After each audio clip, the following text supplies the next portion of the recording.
Covering the Low Country's finest conservative talk radio, serving Hilton Head, Bluffton, Beaufort, Savannah, and beyond. Featuring your host, Big Al Flowers, with co-host Jeff Zapp. Two patriots who are unashamed to speak truth as they stand for God, family, and country. Join them as they discuss hot issues, breaking news, politics, sports, faith, and more. Keeping the Low Country entertained and informed.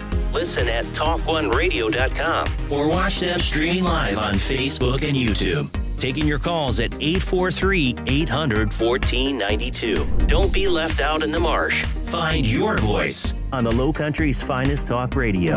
Every Monday, Wednesday, and Friday from 7 to 9 p.m. Eastern, only on TalkOne Radio.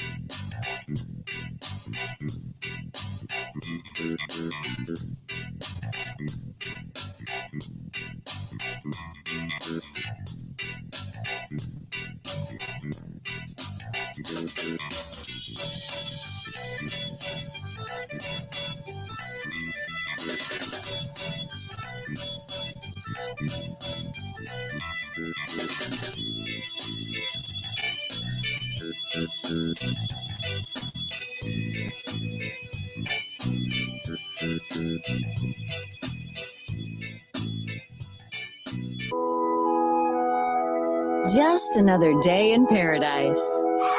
Covering the Golden Triangle, Hilton Head, Bluffton, and Beaufort. Your hosts, Alan Flowers, king hot local issues and taking your calls as they keep the Low Country entertained and informed. Listen at www.talkoneradio.com and call 843-800-1492. Don't be left out in the marsh. Find your voice on the Low Country's finest talk radio. And now, here's Big Al. Good evening, everyone. This is Al Flowers with TalkOne Radio on the TalkOne Radio Network. Nice to have you on board. I'm joined by my cohort, Jeff Zapp. Hey. Technician, magician, everything. Not a magician. Does it all, man. Master of everything. But thank God he's here for me, and I appreciate it. I hope your weekend was good. Ours was pretty good, busy with family details, but I won't bore you with any of them. But if you ever had a house full of people and, had to endure the crescendos of laughter and carrying on all weekend, then when they leave, it's like... dead quiet. It's like hitting a spa, Sinking into that hot bathtub, Right. Yeah, family. We love them, but yeah. Well, hey, we all need our time, right? Yeah. So. Oh, there was children involved. Well, you've been running you always tease me. You've been running kind of fast yourself. Yeah.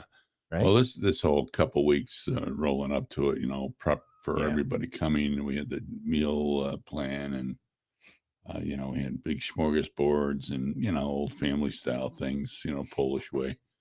But I'm a little like, shoot me to the moon, man. I could use the rest. But other than that, it was a great weekend. I mean, proud as punch. A lot of people came from out of town. They were like, so weather always like this? Oh, yes. Absolutely. More people moving to Beaufort County. Yeah. No, they were locked in where they're. Some in Florida, some in Virginia, some in New York, Texas. Oh, wow. So, you did have a good mixture from around the country. My niece, OBGYN. I asked her, I said, what's going on with, you see a lot of the undocumented folks, since they opened the border up, they work in Houston. She says, not any more or less. There was, it's been a steady crowd usually of people. She's doesn't work in a city hospital. It's more of a community hospital on the skirts of Houston. But she's finishing up her residency, 9 months to go, and then she's wonderful. gets to, shoot the dice and do something else. I don't know. Husband works. They, of course, Houston is huge for sciences, medical science and stuff like that. So Good. cancer research. They both work in that field. Or she's a doctor. He's a lab guy, Don't mess with Texas. No, I like Texas personally. I do too. Yeah. How about you? I know your weekend, Saturday, you had the big shebang. Saturday, we had an event in Beaufort for really more just educating and informing citizens. There's a lot of disgruntled people in terms of what really transpired on November 3rd. We've talked about this many times. So right. We had it's kind of a seminar / presentation. Yeah. And several people. So we had Keith Blanford, who is running in the 1st Congressional District here. He'll be competing against Nancy Mace. And so he was out on the event for, what was the Liberty event, I think. Remember we talked about right, sure. On Shelter Cove. He was out there speaking engagement. He came and had a chance to, to spend more time with him. I've been 4 or 5 different events with Keith now with this election fraud audit committee, which is just a group of concerned citizens. Yeah, right. And that's all it is. We're grassroots. We're just asking questions, FOIAing, freedom of information requests with different government agencies. Well, here within in the state. your rights as a citizen of this great country. Yeah. And I think so. It went well. We had about 70 folks there, and my wife presented, and Laura Shar and Keith, and it was good. I think there was some pushback initially, as I shared with you, the folks at the Hilton Garden. We were getting these calls. Well, it was disinformation. People were, of course, reporting that we were, we were right-wing QAnon extremists or something. Insurrectionists, Capitol, the Capitol crew or whatever. Right. It's crazy. Yeah, we were talking, a few of us, about how, and the folks there at the hotel, the lady was very nice. She's like, yeah, I used to be able to have a discussion and even disagree. Right. And shake hands or hug or whatever and walk away. I said, yeah, not anymore. This country is so divided. It's so polarized. So, but it went well, and I'm glad to be back here. Start of another week, and a little somber for me, as I told you at the top. It's 10:40 tonight. 4 years since my father stepped into eternity, and it's just the arms of God. But it's a time of reflection. So I sat out this morning, had my coffee, and it was beautiful out this morning, man. I just giving God the glory and thanking him for all the many blessings in my life, and including you, my brother. And thank you. So it's good to be here. We've got a lot to talk about. We've got a county council meeting going on right now. Oh yeah. If you didn't see the one at 5:00, you missed out big.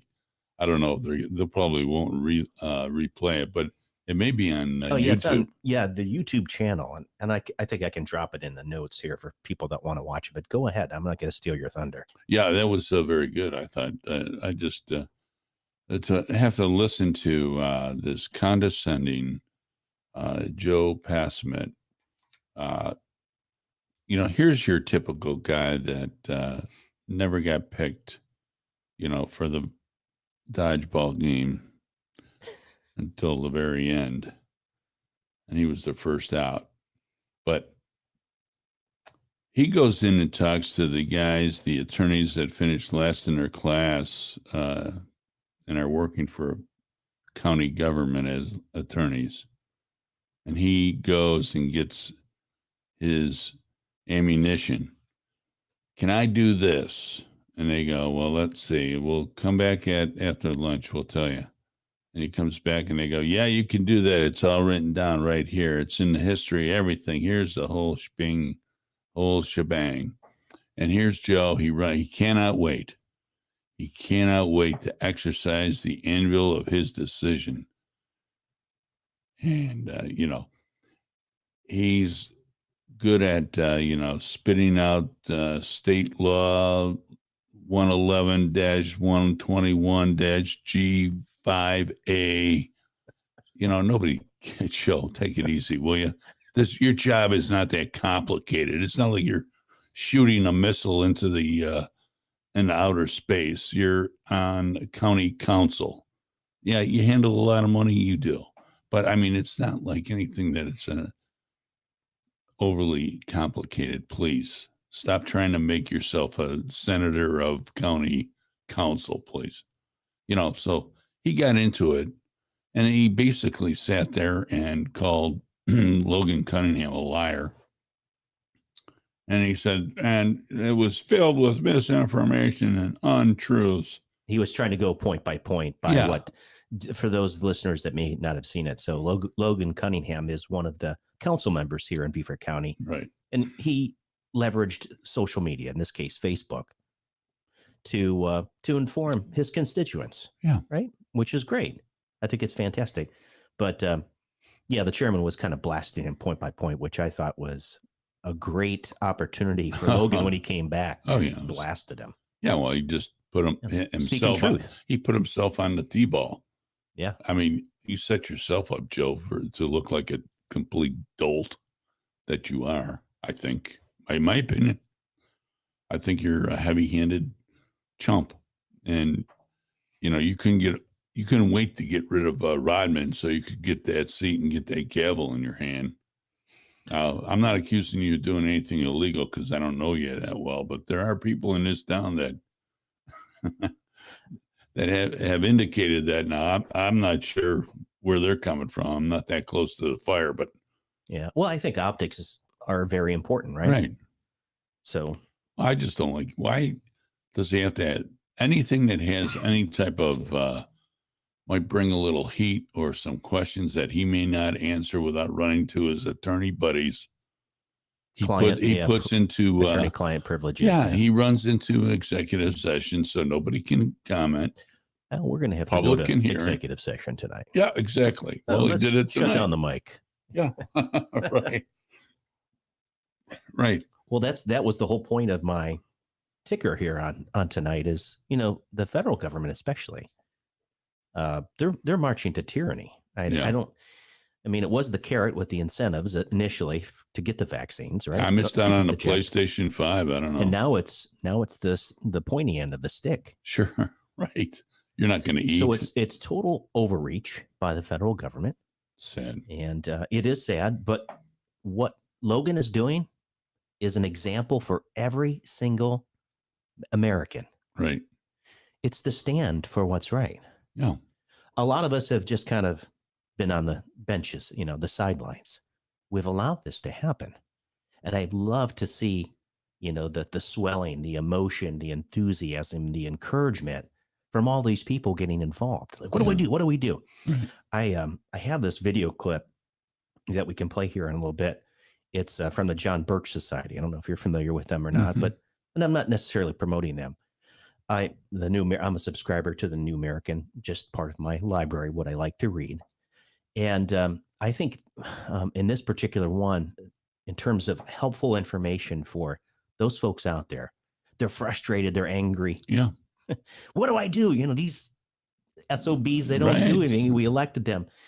And so this is kind of a neat little video. If you want me to play it, it talks about, the overreach and what we should be doing, in terms of how do we take back, if you will, our government, our runaway government. I got to put my glasses on. I'm sorry I did that. So let me make sure that I'm in the correct manner here. I'll play just the first little bit of this clip, and then we'll go from here.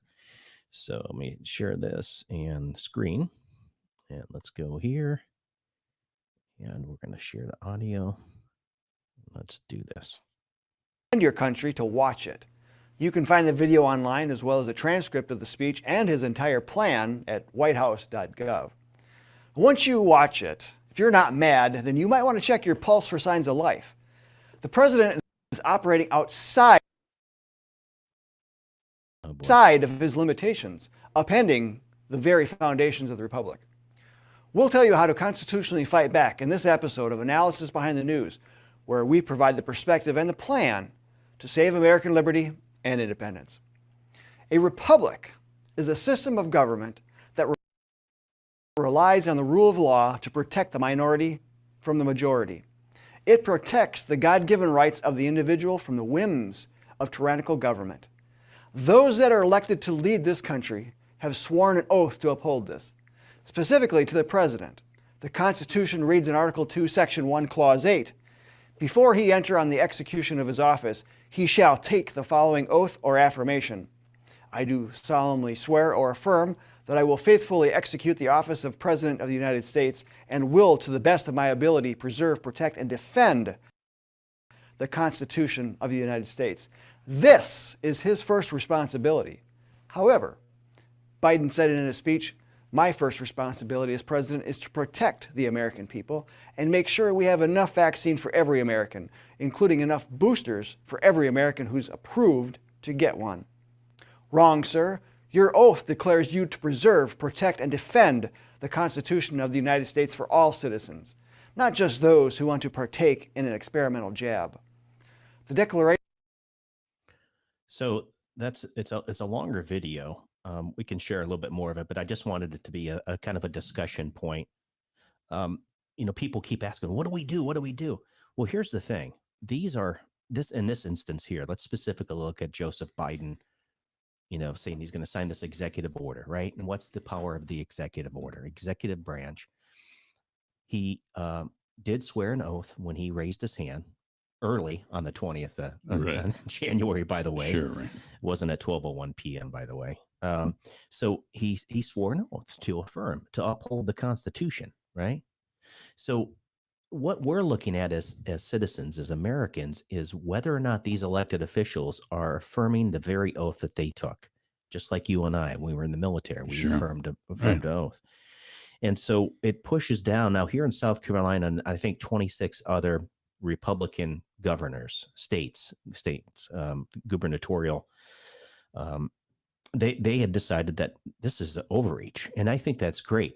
But it trickles down even to what we were just referring to the county level. We've got the county council, the chairman, Joe Passman, that is potentially looking at, as well as the school board, of mandating that you have to have a mask on in county buildings or the employees. Right. This goes against the very principles outlined not only in our Constitution and in the Bill of Rights, but also in the state constitution as well. Sure. We saw how it played out here in South Carolina as it relates to the proviso, or 1-108, when they were trying to make the mask mandates again for, like, here in local county schools. Right. At the end of the day, to answer the question to those that came up to me of this weekend, what do I do? What do I do?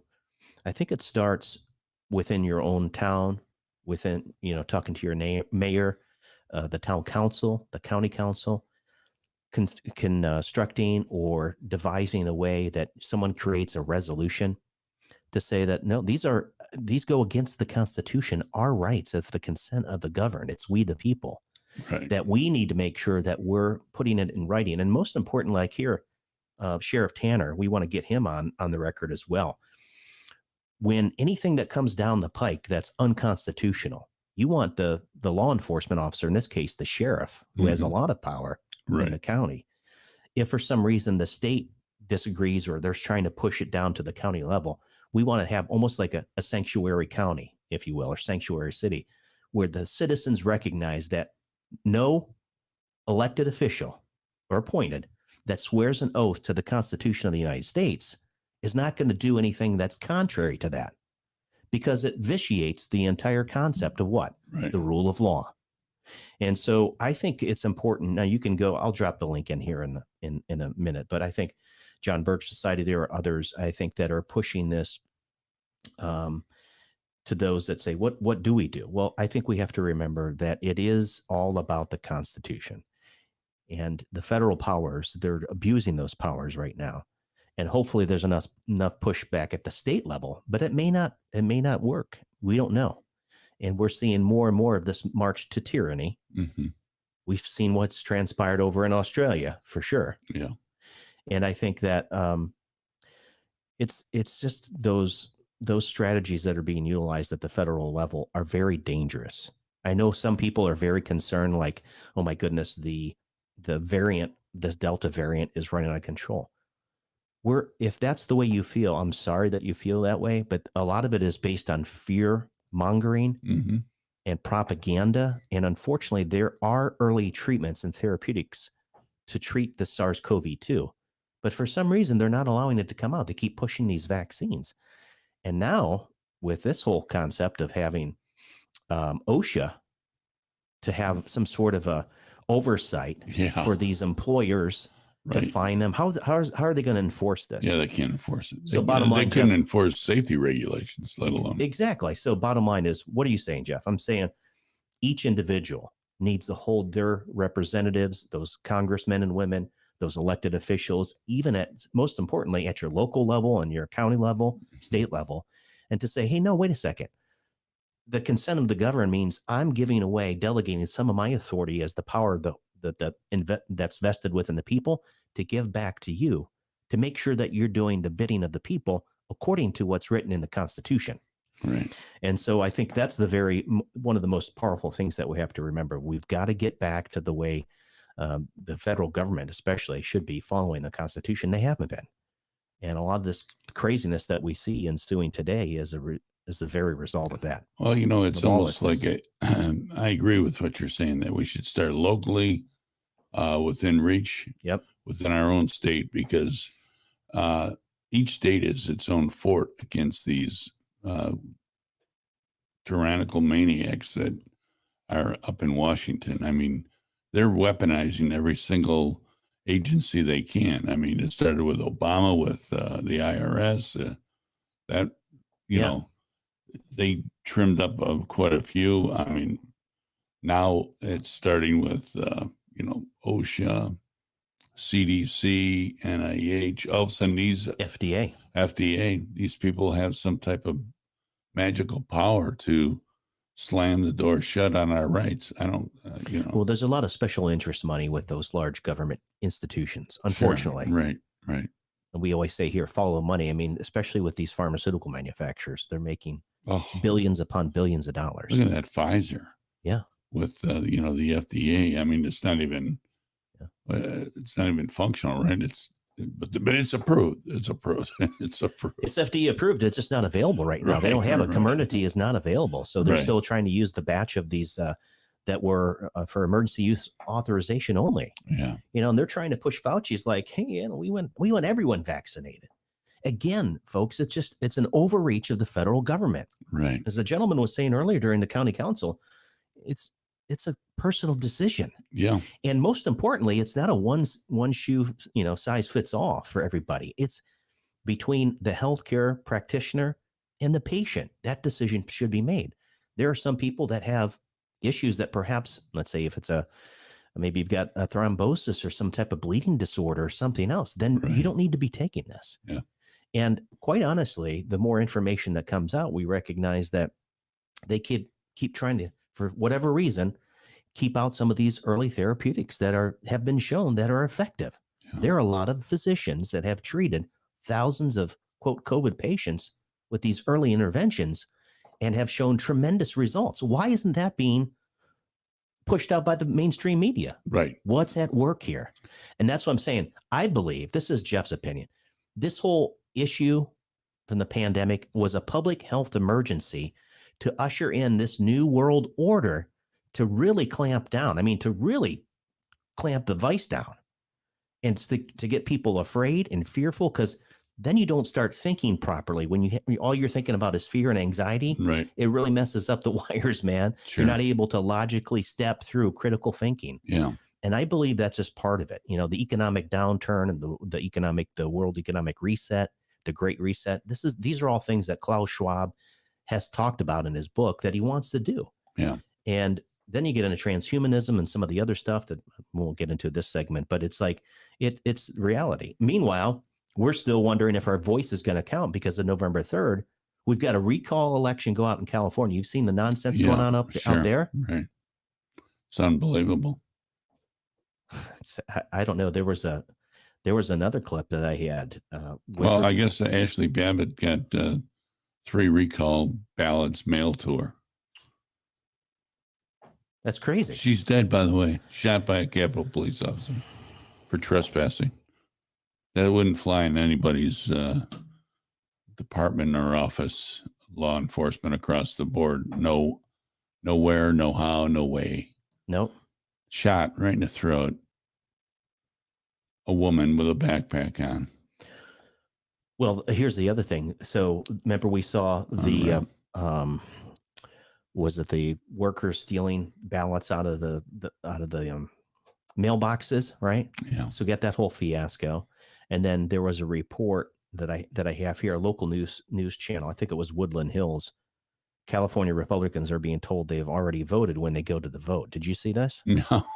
I'll share this. It's like a 2-minute. It's like a 2-minute clip. I know we're coming up on a break. It'd be beautiful. Let me share this. This lady. It's kind of it's funny. It's like it's sorry, ironic. but you've already voted 3 times. Yeah. Let me see if I can go ahead and play this.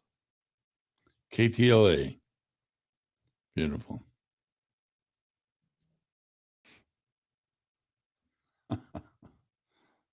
Oh my. It'll catch up here. Yeah, it's just a little behind. Sorry.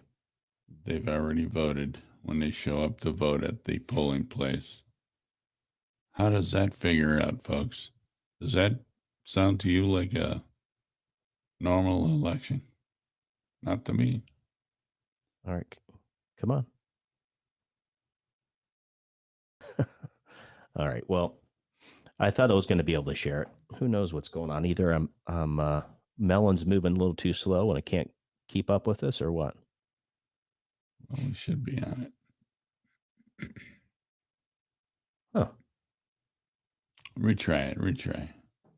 Drop it and come back. There we go. I'll pop it one time. Court, and Rick, this is quite a story. Good question. What is going on? We spoke with several concerned voters here in the West San Fernando Valley who believe something wonky had been going on at places like El Camino Real Charter High School in Woodland Hills. This place opened up as an early polling location, open 10 a.m. to 7 p.m. daily, but several people tell us they showed up to vote this morning in the special California governor recall election and were told that computers showed they had already cast their ballots. So what?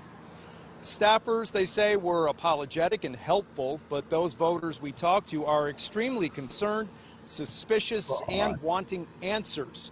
California native and current West Hills resident, 88-year-old Estelle Bender, spoke with us just a short time ago. What happened today and how shocked are you? Very. I went to El Camino High School to vote, got there at 10:30, gave her this, and she scanned it and said, "You voted." And I said, "No, I haven't." And she said, "This has been happening all morning." The man next to me was arguing the same thing. So as I left, I did the provisional ballot and left. I was just really angry, and I saw 2 women walking toward me as I left, and I said, "Don't be surprised if they tell you you've already voted." And she said, "They've already done that." If I voted, how did I vote? And who did you vote for? Well, I asked the couple, the young women that I talked to, and I said, "Are you by any chance Republicans?" She said, "Yes." And I said, "Well, so am I." And so are the 2 friends that had the problem at VFW. So. Makes you suspicious. I would think so.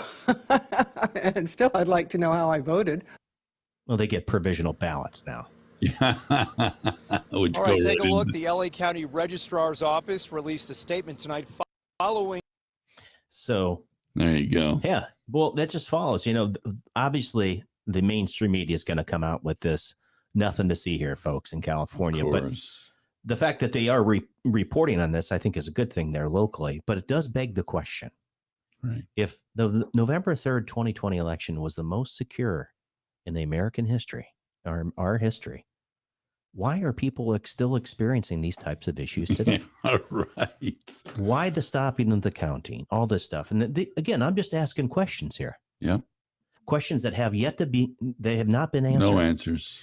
And now it's more important than ever. And I know there are a lot of people that just, well, let's just move on. Let's move on to 2022. Let's get ready and amped up. Listen, none of that is ever going to matter if we don't get to the bottom of this stuff. I agree.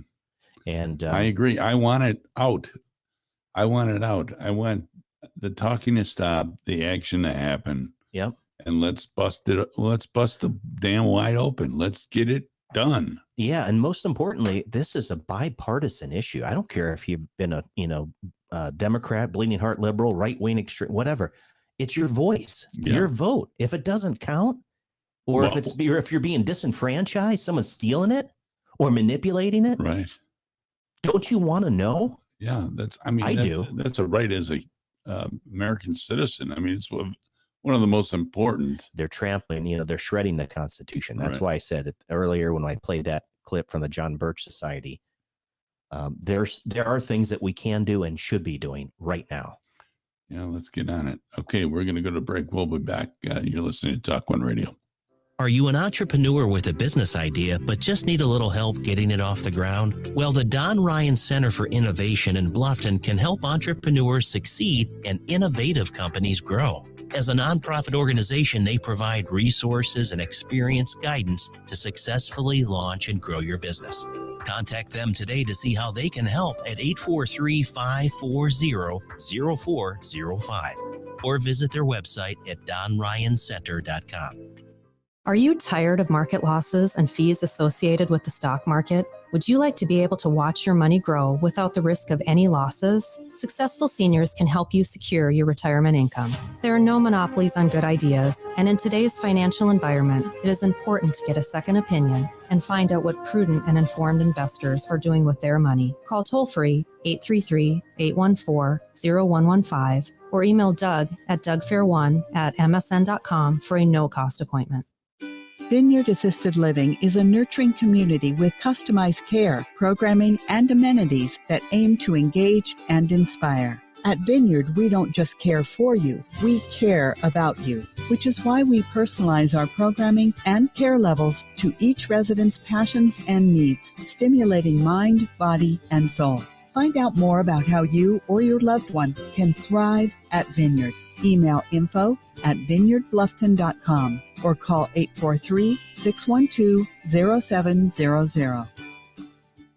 No time for fitness? Unsure of what to do when you walk into the gym? The eFit Club uses eGym and Matrix technology combined with personal training to easily guide you through your workout. It's the fastest, easiest, and most fun way to improve your health. The eFit Club is suitable for all adults, and our members are reporting amazing results. The eFit Club is located in Bluffton at the Belfair Town Village Shopping Center. Mention Alan or Roman of TalkOne Radio, and you'll receive a special discounted membership. It's your time to get fit. Change your fitness, change your life. Looking for a barbershop with a traditional feel? Well, look no further. Joe's Classic Cuts Barbershop is the Low Country's place to receive a top quality haircut or straight razor shave. You'll enjoy a family environment where everyone is welcomed and the refreshments are on the house. Joe's is located at 23 Johnston Way in Bluffton and open 7 days a week. For old school service and quality, makes Joe's Classic Cuts Barbershop your go-to place for the finest haircut and shave in the Low Country. Call 843-757-5637 or visit www.joesclassiccuts.com today for your next appointment.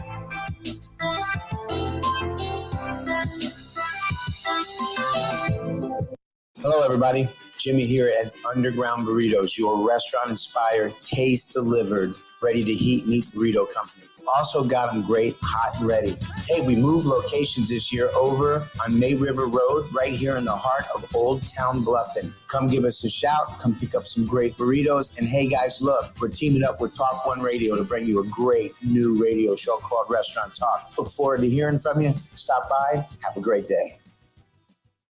Vineyard Memory Care Community assists those with memory loss to thrive through wellness-enhanced programs promoting independence and mobility while receiving the care and support they need. At Vineyard, we don't just care for you, we care about you and enhance the quality of life for individuals with dementia while providing their loved ones peace of mind. Find out more about how your loved one can thrive at Vineyard. Email info@vineyardbluffton.com. Call today, 843-612-0700. The only conservative talk radio where you are more important than the host. TalkOne Radio. 5, 4, 3, 2, 1.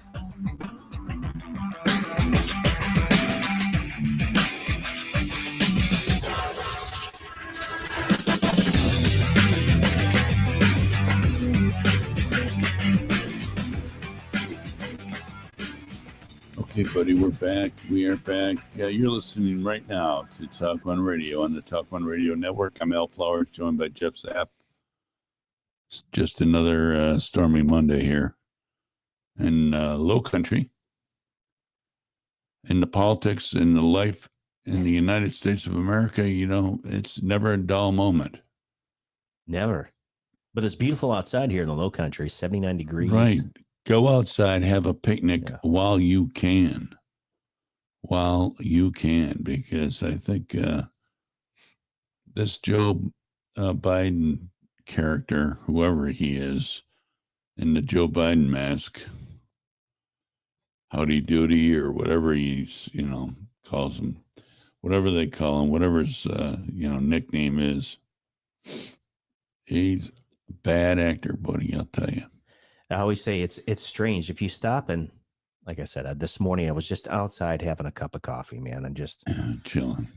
Yeah, talking with the Lord, just watching the birds fly around, all the wildlife in the background, in the backyard, and just asking myself some questions about, like I said, if this guy is in fact illegitimate and he's up there running around like he is in charge, right. Nobody's stopping him. And then again, you have to think that this percolates over into other races, right? So we probably have senators and congressmen, women who are illegitimate. Yes. And so here we are, 9 months or so into this, 8+ months. And it just, think about it. Everything has shifted. Yeah, we got to go 3 more years with this knucklehead. I don't think we're going to make it. Yeah. And maybe that's their plan, as if Biden is getting his plans from his buddy Barack in the earpiece, or Susan Rice or someone else that's doing that, which, as you said earlier, hope and change. When he came on the scene in 2009 at the White House, and everybody thought, hey, it's the first black president and all this is going to be great, hope and change. There was that initially. But that's why the Tea Party came out with such success, if you remember correctly. Right. This whole national health care plan and all this other stuff. They've had a plan for a long time. And I think what's telling is over the weekend, the 9/11 memorial. Oh, yeah. Look at the dichotomy there. What did you see Trump doing? He was right in it. Were they wearing masks? No. They were the FDNY, right? Oh, it was great. They're health professionals too, by the way. So they're down there. They were all fired up. Go ahead and transpose that with what you saw with the other side, the dark side, I'll call it. Yeah. What did you see? Who was there all together with masks on? Well, go ahead. I can't. Barack. Oh, yeah. Right? Yeah. Well, W. Yeah. Yeah. Clinton was there. Clintons were there. Right. HRC. What difference is at this point? Yeah. Does it Yeah. make? Yeah. That's exactly right. There we go. What difference at this point does it make? Our favorite. Oh, what difference at this point does it make? And then the viral. She was talking about those 4 people that got killed at Benghazi, of course. Right. So again, when we look back, here we are 20 years post 9/11, 20th anniversary on Saturday, very somber day. And there's Joe Biden pulling his mask down because they were booing him, apparently, right? Did you see that? No. Oh, that's a classic. I thought he didn't go to the ground zero, right? Oh, you didn't see that ceremony that they were? No, I didn't see. They weren't. I don't think they were there. No, because he sent a video or something that cheap scoundrel. He doesn't even have the cojones to go down and stand with the families that lost their loved ones. I just think it's great that the people, just like when Trump, not my president, I think that you're starting to see this more and more. Right. Not my president. He's illegitimate. Yeah. And if you can prove otherwise, here's the same thing with the jabs. This is what we should be doing. Unless you can prove otherwise. Yeah. Let's see it. We were talking about being scientific. Prove it. Prove it. Show me the money. Yeah. Let's see it. So, and I'm not talking about talking heads on the MS. Yeah, Rachel Mad Cow. Yeah, I'm not talking about these nitwits that will say anything and do anything to have Marxism. Listen, they better go on notice right now. You're next. Yeah. If you think you're going to have all this freedom to, yuck it up and bark up a tree, you're going to be towing the line. You're next. Get ready there, journalistic freedom fighters. That's right. You are next. Journalism, RIP, died a long time ago. I remember when journalists used to fight for free speech. Now they fight against it. Hey, I just saw on the direct messages here, Mike Covert's trying to call in. Oh, beautiful. So, which is fantastic. While we're waiting for him, speaking of that, here's what I would say very telling. Bill Maher is not right at all, right? I mean, he's not on the right. He's not even conservative. He's always been. I used to really enjoy him when he was younger. So let's listen to this. I got to share this with you. I've got all these neat little videos tonight. I don't know. Beautiful. All came on. So let's share this. And let's go ahead and play it, and hopefully we can hear it. To me, when people say to me sometimes like, boy, you go after the left a lot these days. Why? I'm like, because you're embarrassing me. That's why I'm going after the left in a way you never did before. Because you're inverting things that I'm not going to give up on being liberal. This is what these teachers are talking about, that you're taking children and making them hyper aware of race in a way they wouldn't otherwise be. I mean, I saw last night on the football game, Alicia Keys sang Lift Every Voice and Sing, which now I hear is called the Black National Anthem. Now, maybe we should get rid of our national anthem, but I think we should have one national anthem. I think when you go down a road where you're having two different national anthems, colleges sometimes now many of them have different graduation ceremonies for black and white, separate dorms. This is what I mean, segregation. You've inverted the idea. We're going back to that under a different name. So yeah, segregation. I think I said that on Friday, didn't I? I said medical segregation, kind of talking about where it's ironic. Those that are so far left or progressive or socialist now are the very ones that are promoting this segregation. Mm-hmm. It's crazy. 843-800-1492. Hopefully Mike's going to call in let's here go shortly. to the phones right now.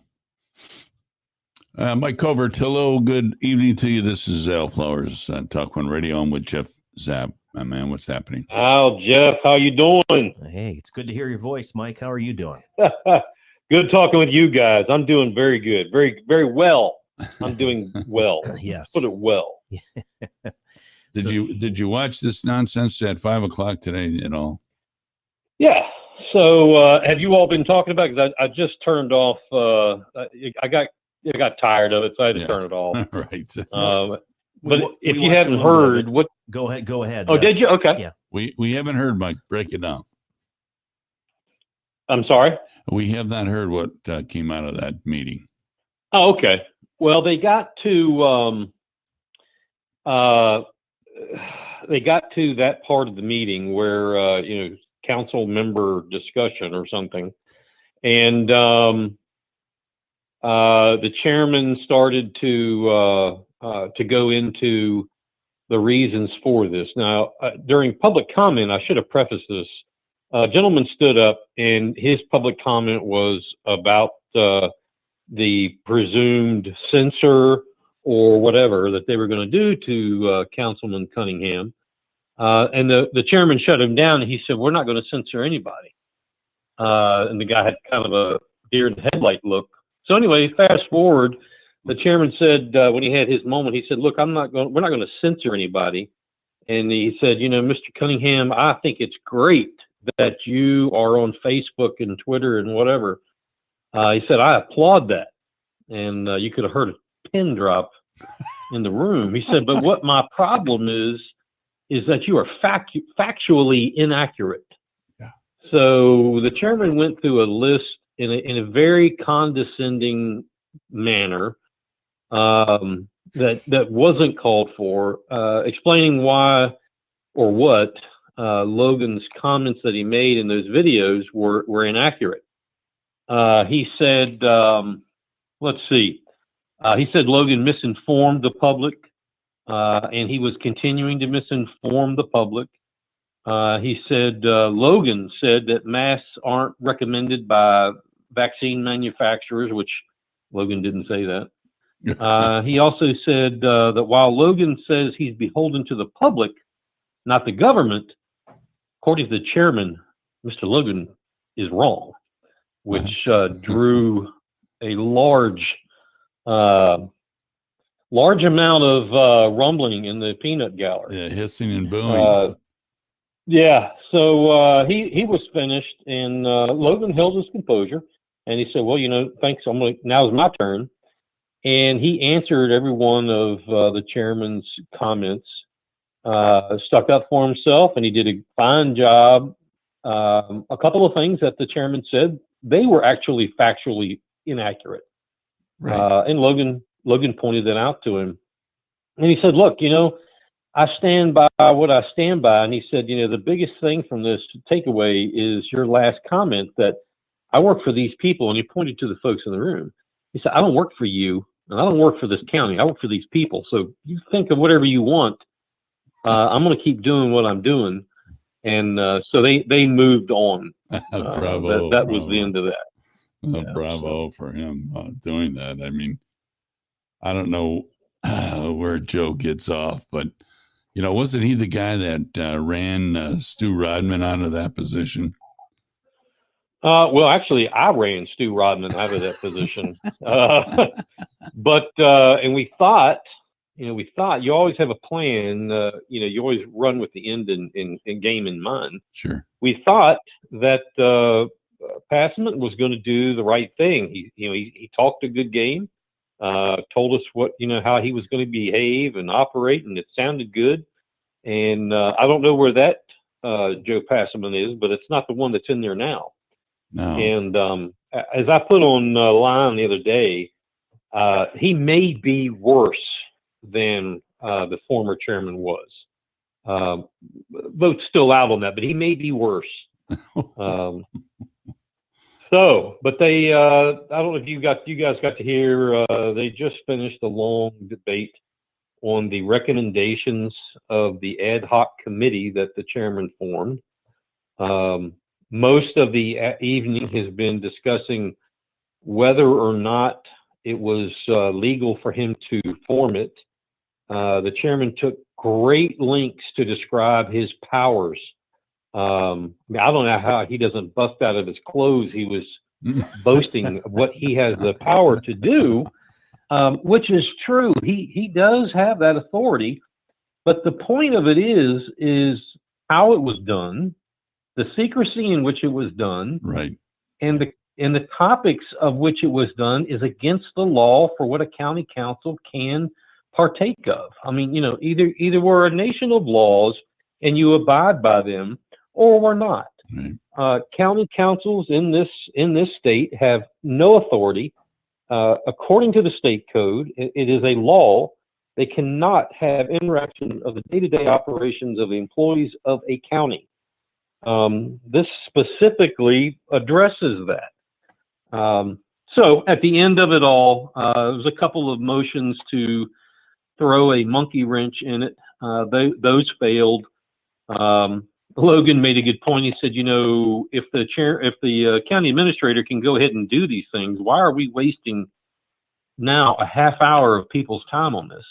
Good point. Yep, valid. And they voted on it, and of course these recommendations passed.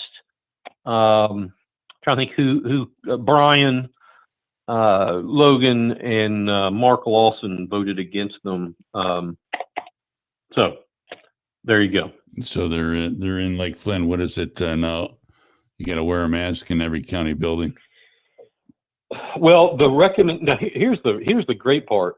And I was telling my wife, I don't know if anybody picked up on this, and then finally Brian and Logan both did. There are signs in all county buildings already. They were there today. So they hadn't even voted on it. They hadn't even conversed about this.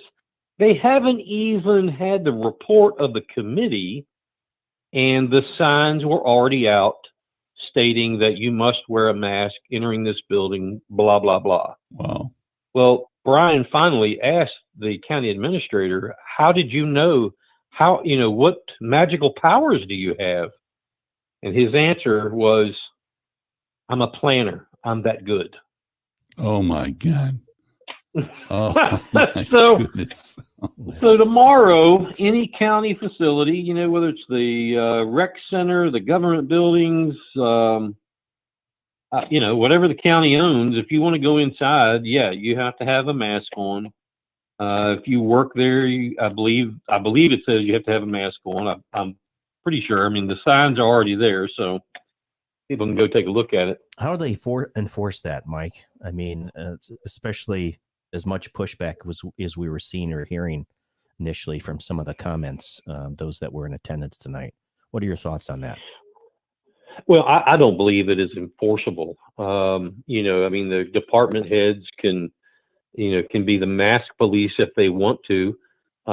In this day and age, I don't think I would do that to rock the boat of any department, whether it was the library, the drugs department, or whatever. I don't think I would die on that hill.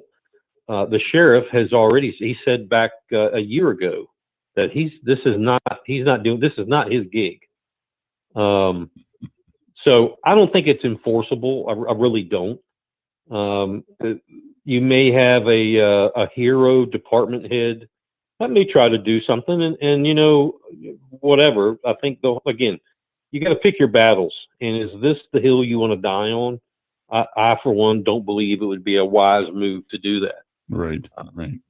So, well, I mean, this new county administrator, this guy, wasn't he the guy that said you have to get your COVID shots or you can't use the COVID leave or something? He started making originally, he put an email out there that said, if you don't have a COVID shot, you don't have any leave, which I hope that Scott Marshall, the new HR head, was the one that got to him and said, we don't have enough people to take on all these lawsuits we're getting ready to have. And they rescinded it almost immediately. So that's not in there. And again, I don't think that's the hill that the county wants to die on. No, heck no. Let people make their own decisions. This is very simple. And of all the things that the county has to worry about, this isn't it. Right. You can think whether you want to wear it, don't want to wear it, have a vaccine, don't have a vaccine. That's really neither here nor there. Let me ask it's your choice, Mike. Let me ask you something here, man.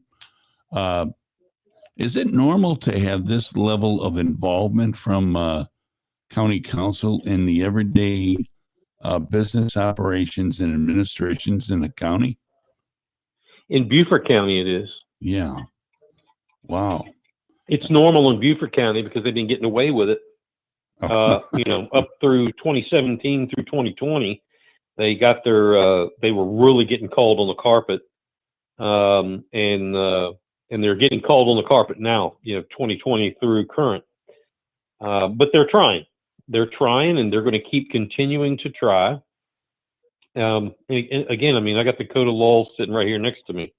It's plain as day that a county council cannot get involved in the day-to-day employee matters of this county, with the exception of one person, and that's the county administrator. That's the only person that works for a county council. Everybody else does not work for them. Right.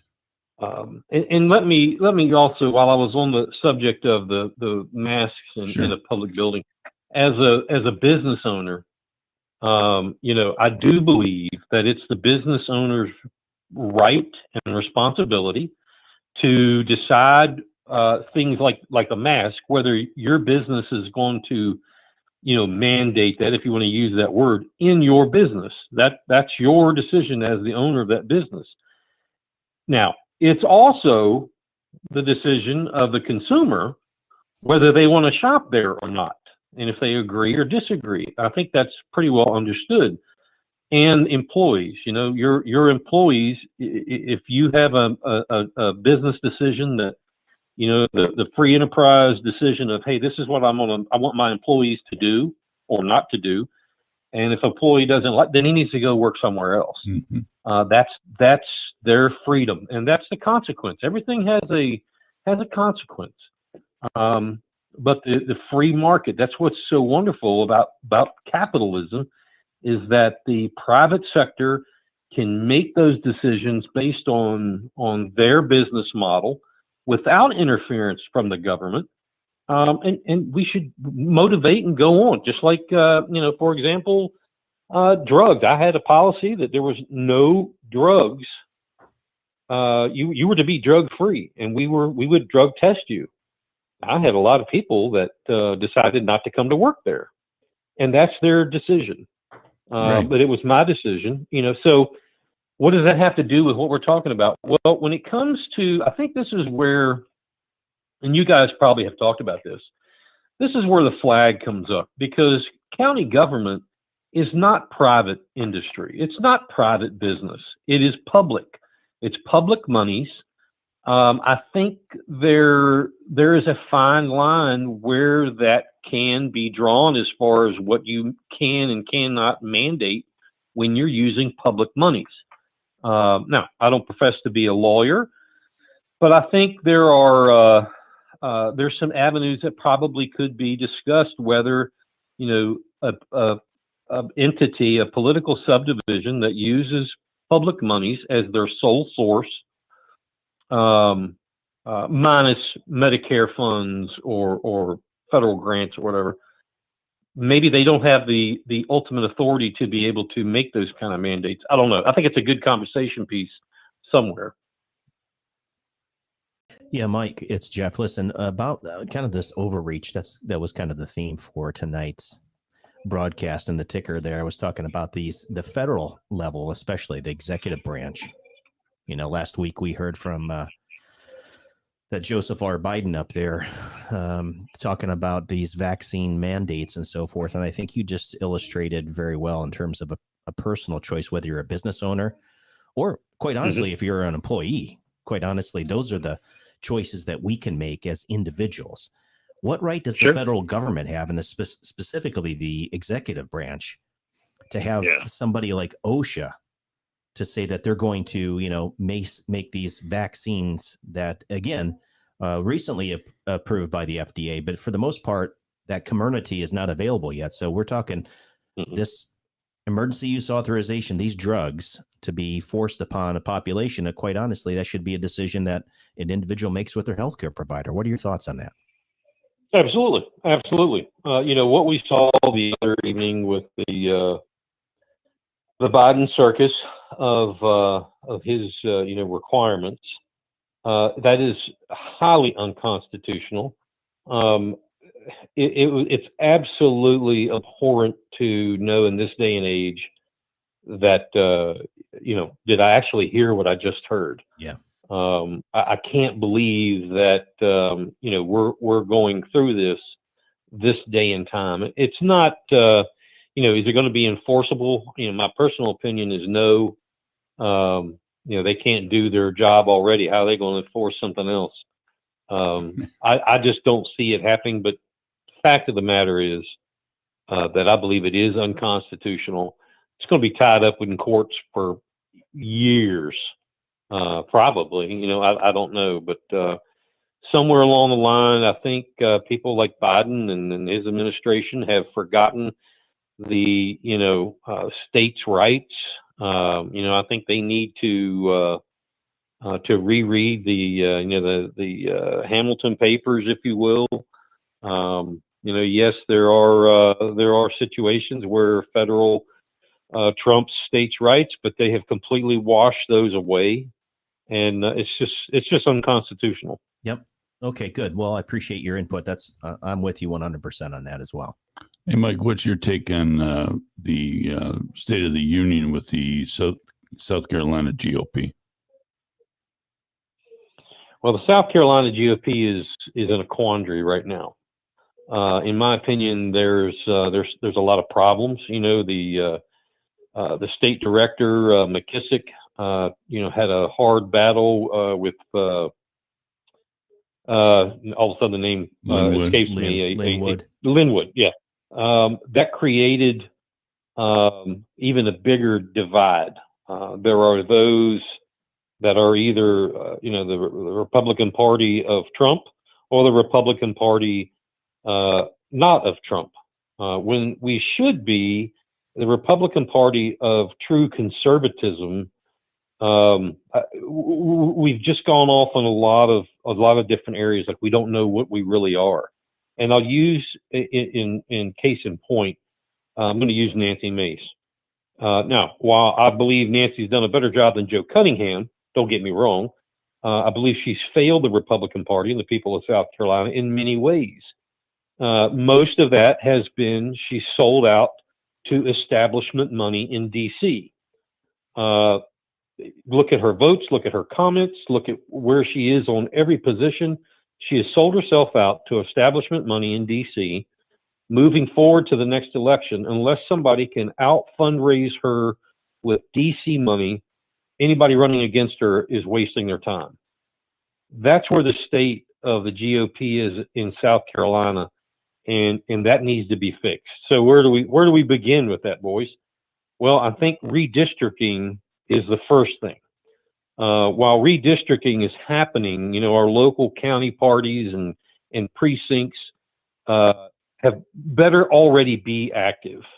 That's on the citizen level, but on the party level, when we go through the redistricting process, that's one of the things I'm waiting on to see, and that'll determine my moves. But we need to get folks in office that are true conservatives with conservative values, that don't believe in spending money just to spend money, and that the checkbook is, we just print money. That's first and foremost. That's imperative. We've got to get this cancer of socialism that is inside the South Carolina House. It's inside the South Carolina Senate, both by obviously by Democrats and a few Republicans. They need to be replaced and get back to true conservative values. That's what I'm waiting for to help. People say put your money where your mouth is. Well, that's where my money is. But this party has got to come together. McKissick needs to do something. He's been very quiet. We're stuck with him, I guess, is one way to put it, for the next whatever term it is. But I'd like to see him, pull some things together. I'm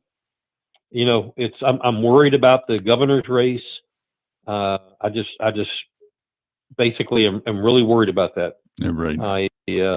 I thought that, and I still have hope that John Warren may decide to run for governor. I think while I'm okay with Henry McMaster compared to a Joe Cunningham, I think John Warren would do, and he's a businessman out of the Greenville-Spartanburg area. I think he would do an even better job. He's a true conservative. There's a lot of change that's got to take place. So, get inside and buckle up. Well, Cunningham's coming with a pocket full of money from, the Democrats, no doubt. Oh, yeah. And this redistricting, what's the target date for that? I'm not sure what the target date is, other than it's coming real quick because elections are going to start happening. Sure. We've got off year or off cycle, et cetera. So the Senate has done their preliminary, they held all these charrettes all over the state. I went to the one in Beaufort. Now the House is beginning. They have started their charrettes, and they'll do it. I believe they're only doing 3 or 4. And the local one will be actually in Bluffton, from what I understand, from my friends in the House. They'll go through that show. There are already people working on this in the Senate, the bureaucrat side of the Senate, staffers, that they're already working on this. Senator Rankin out of Horry County is heading that crew up from the Senate. Chip Campson is on there.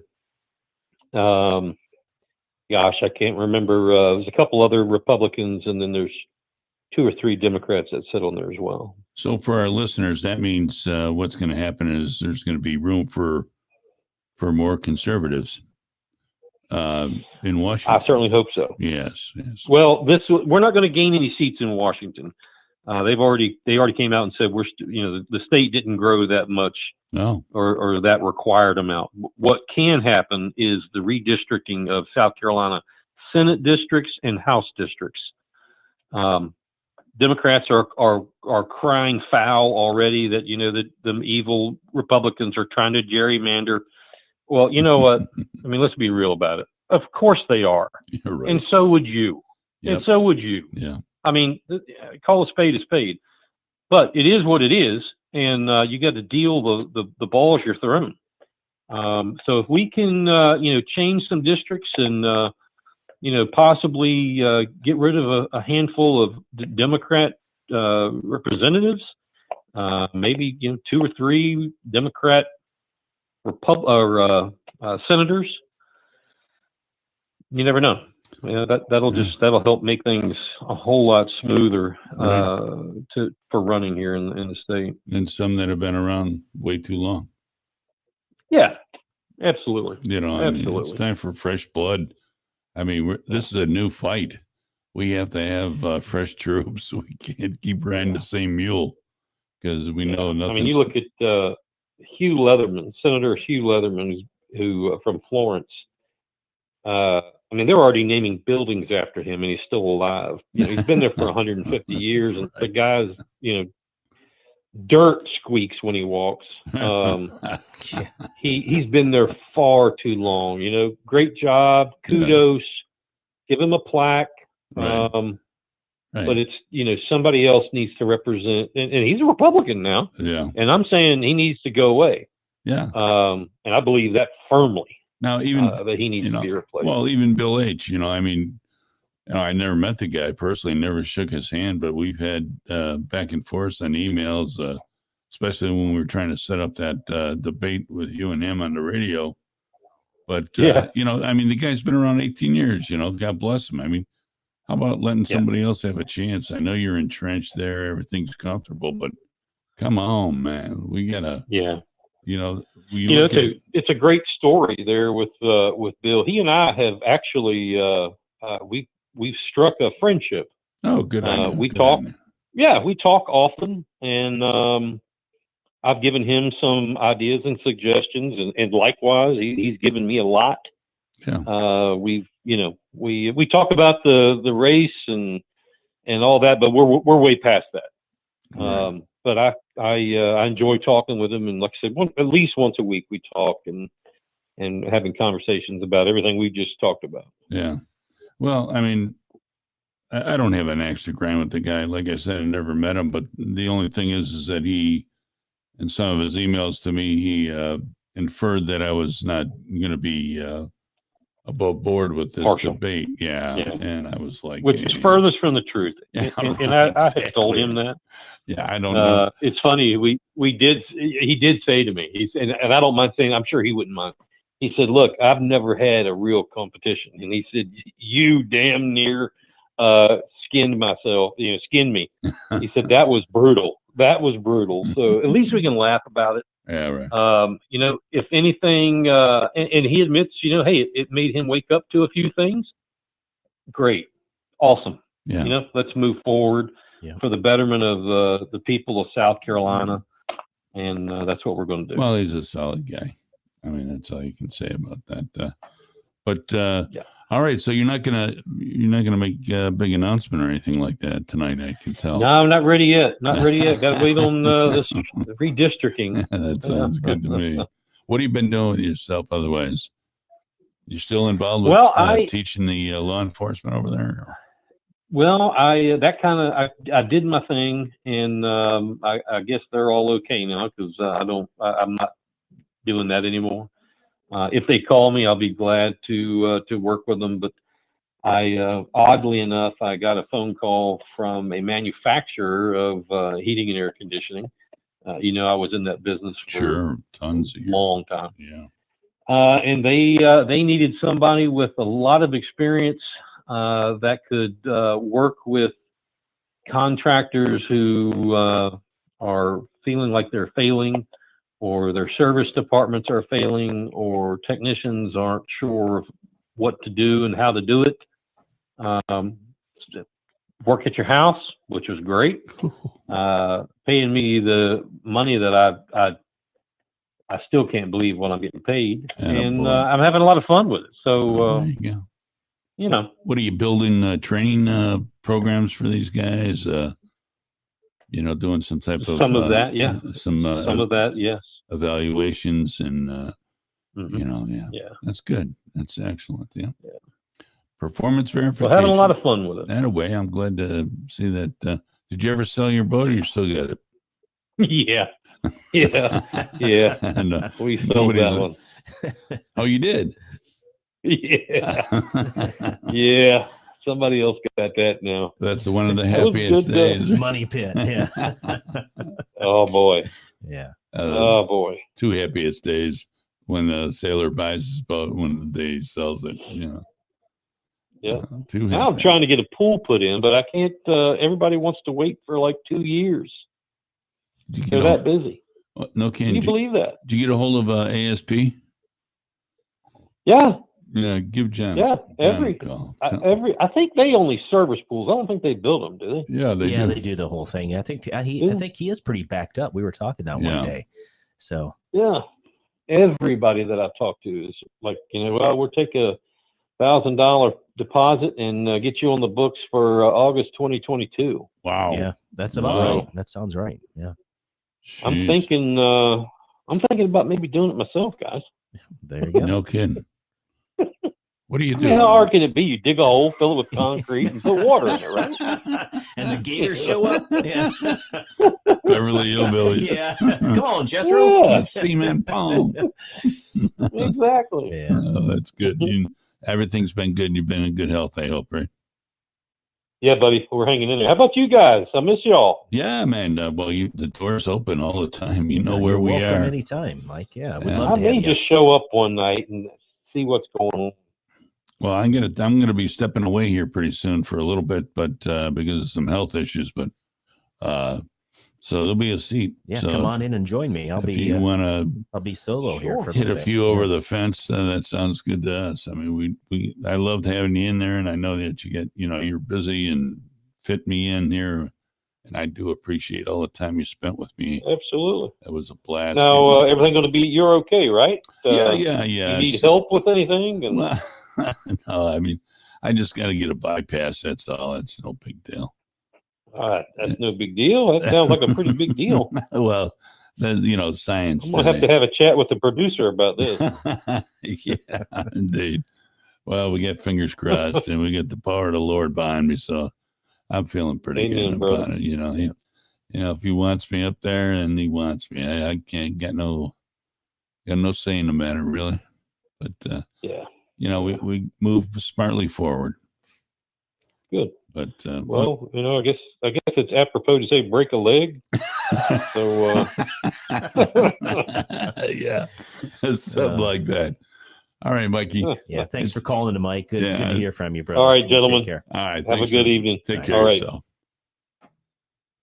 Oh, what a nice guy. It's always cool to have him. I miss him. He was a great guy. He filled in. I mean, he was up to his ass in alligators with, his council stuff and other meetings. I mean, he was doing, several different things.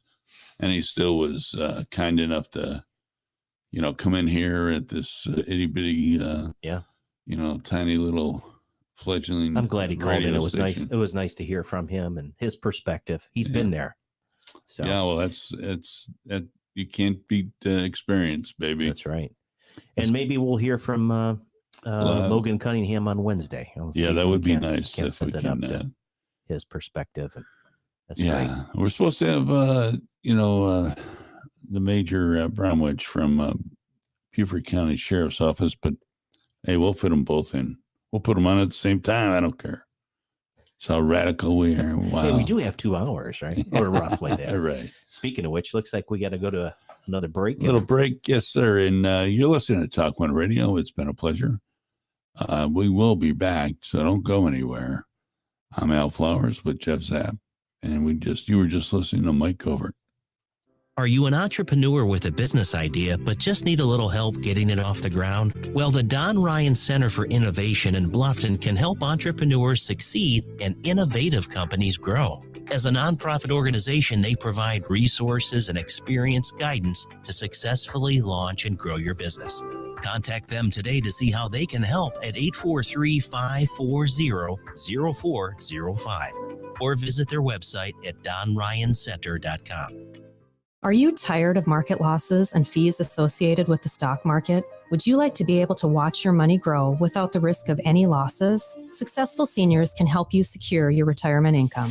There are no monopolies on good ideas, and in today's financial environment, it is important to get a second opinion and find out what prudent and informed investors are doing with their money. Call toll-free 833-814-0115 or email Doug at dougfair1@msn.com for a no-cost appointment. Vineyard Assisted Living is a nurturing community with customized care, programming, and amenities that aim to engage and inspire. At Vineyard, we don't just care for you, we care about you, which is why we personalize our programming and care levels to each resident's passions and needs, stimulating mind, body, and soul. Find out more about how you or your loved one can thrive at Vineyard. Email info@vineyardbluffton.com or call 843-612-0700. No time for fitness? Unsure of what to do when you walk into the gym? The eFit Club uses eGym and Matrix technology combined with personal training to easily guide you through your workout. It's the fastest, easiest, and most fun way to improve your health.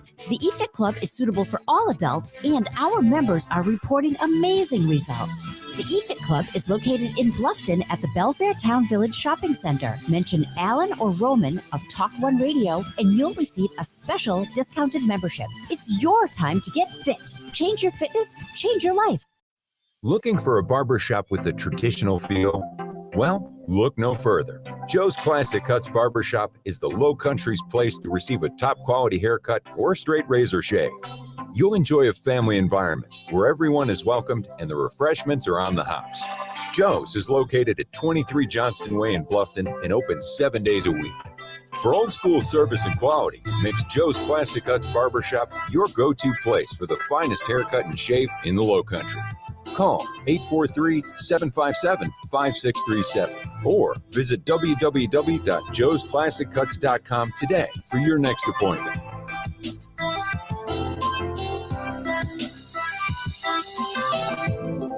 Hello, everybody.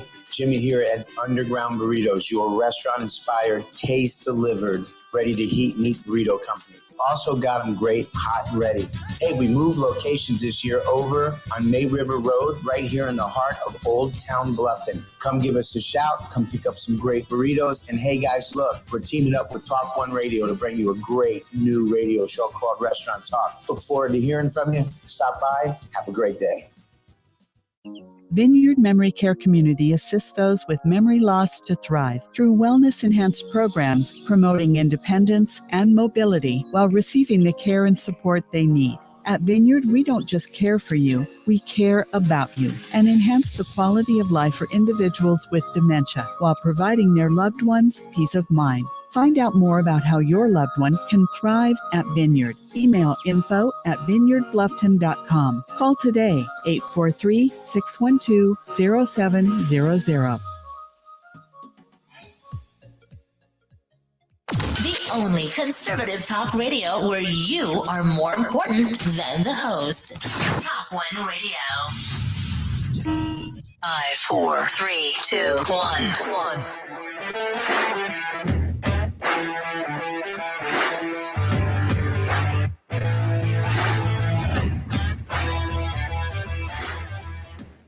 Okay, we are back. Thank you, folks, for staying with us. I'm Al Flowers. I'll turn that music down just a little bit. Hey, eFit Club, Fitness Connected, 7-day free passes available to you. Get them while they're hot. They have classes, training, e-gym, cardio.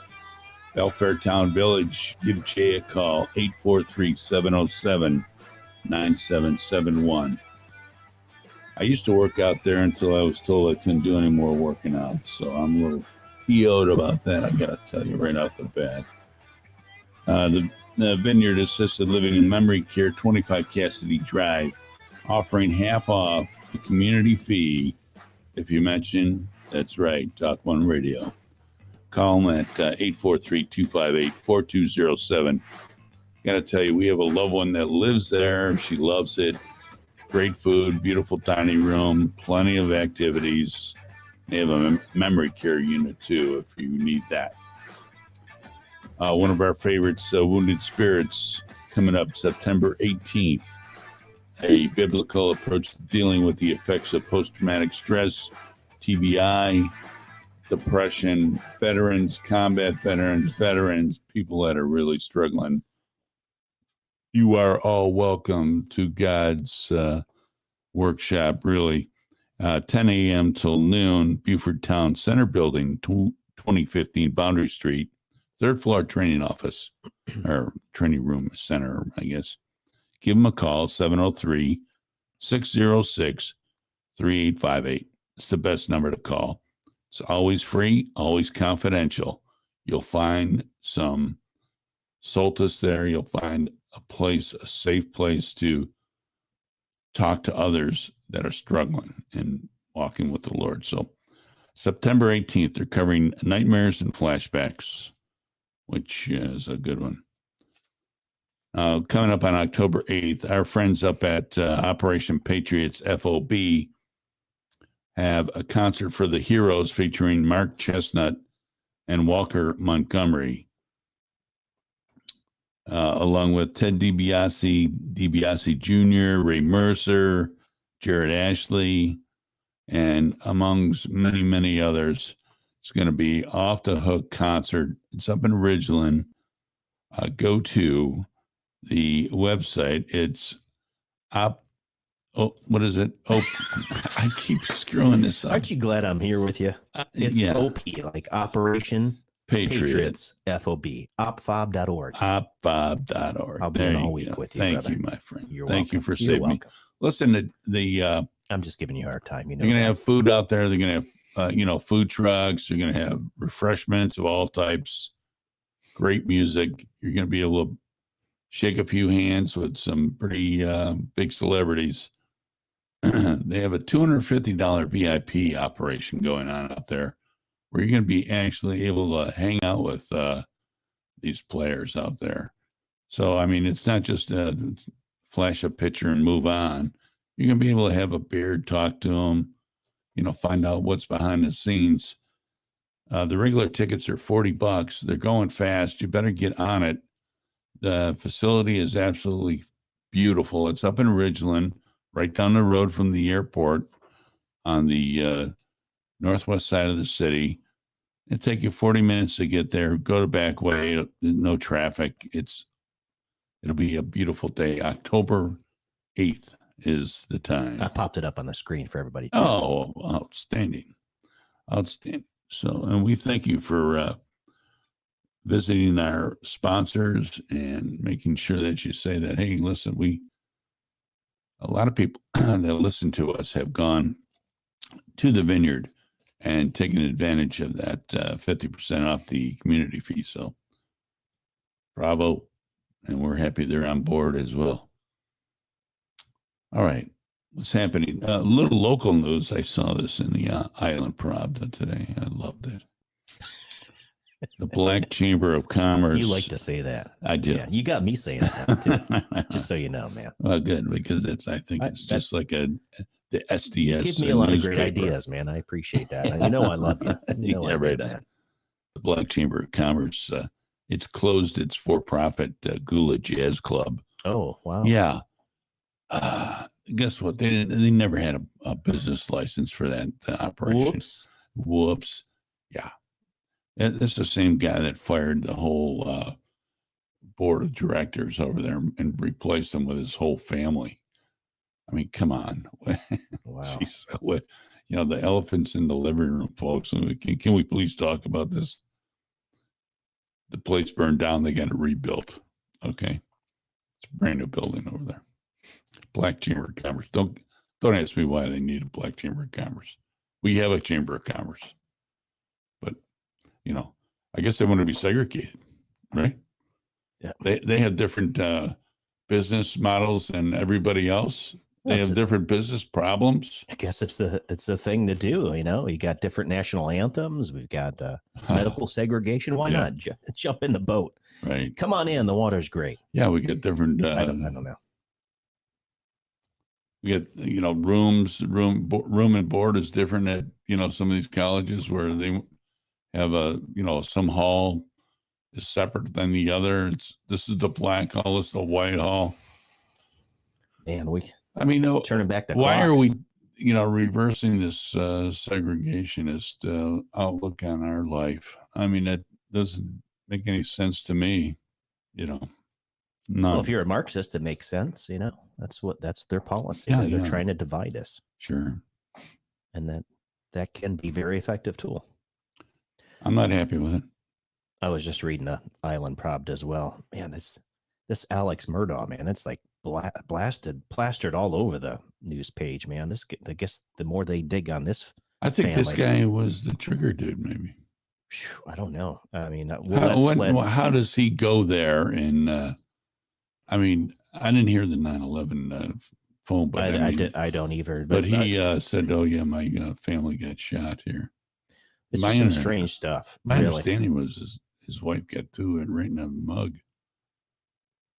double tapped in the face. I'm not going to surmise or try to figure this out. I'm just reading again, black and white text here. Yeah, right. This says SLED investigating accusations of missing millions, like $5 million from Murdaugh's former law firm. So, that's a pretty big drug habit.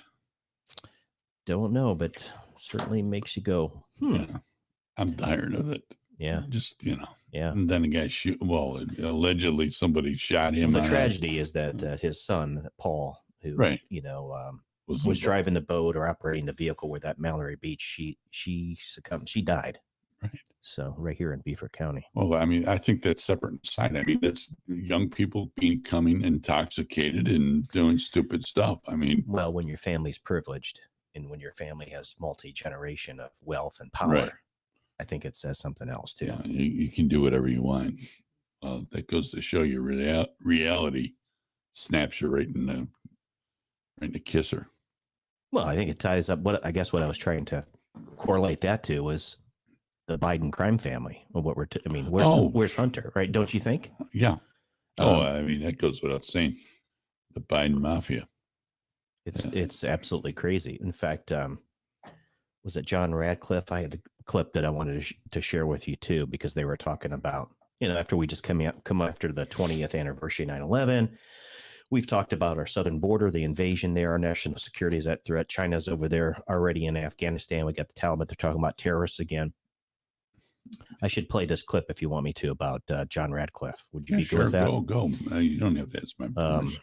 I think this is very telling here. Remember, this is the former. What happened to our stream here? I don't know what's going on. All right, let's put you back there. Don't know what happened there. Sometimes this thing acts really funky. Have you noticed that? We've got some bugs going on here. Bugs. All right. Bugs Bunny. Let's see if we can do this here. We're going to share this. Let's see if we can hear this. So that's just part of it. But to your larger question, Mark, I wrote an article as the director of national intelligence saying that China was our #1 national security threat. I did that as I was walking out the door based on the fact that, I'm the person that saw more intelligence than anyone else in the country over the past year. And China very much is that existential threat to our country. But if I had to write that op-ed today, I would tell you that I think our greatest national security threat, at least in the short term, is Joe Biden and our national security apparatus. And the reason I say that, and I'm not trying to be glib or hyperbolic, but Mark, they have literally gotten everything wrong for 8 straight months with respect to China, with respect to Russia, with respect to Iran, with respect throughout the Middle East, now including Afghanistan. It goes on and on. Literally, they're batting zero. They're striking out at every turn, and it's having a profound, grave impact on our national security and our national security posture.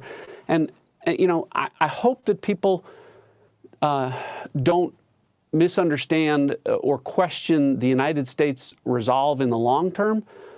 But I think everyone has good reason to question the United States resolve in the short term. When we look at what's transpired in the last 8 months under this administration, and I can walk you around a globe and see how our national security posture is weaker with respect to China, is weaker with respect to Russia, is weaker with respect to Iran, is weaker with respect to radical Islamic terrorists, and so on.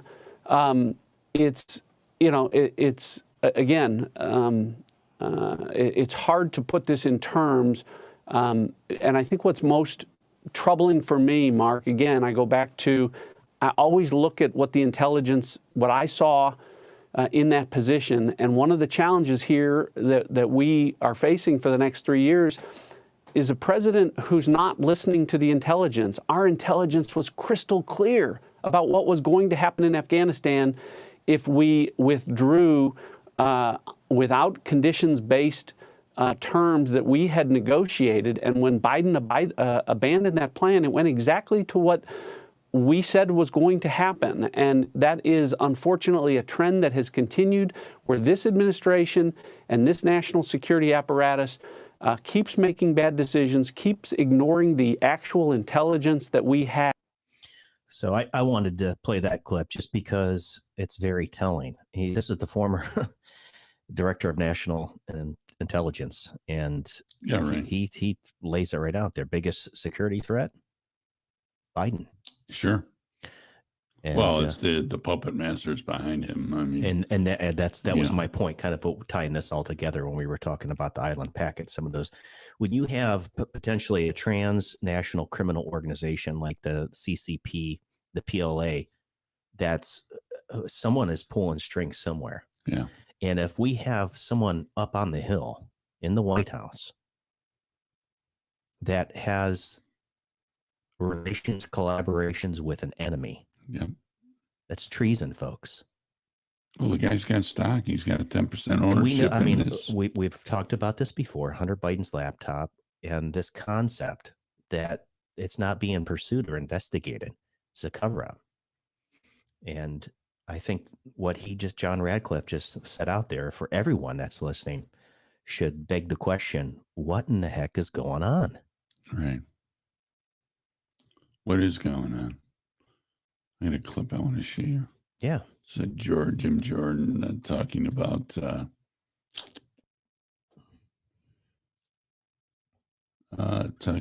border or lack of.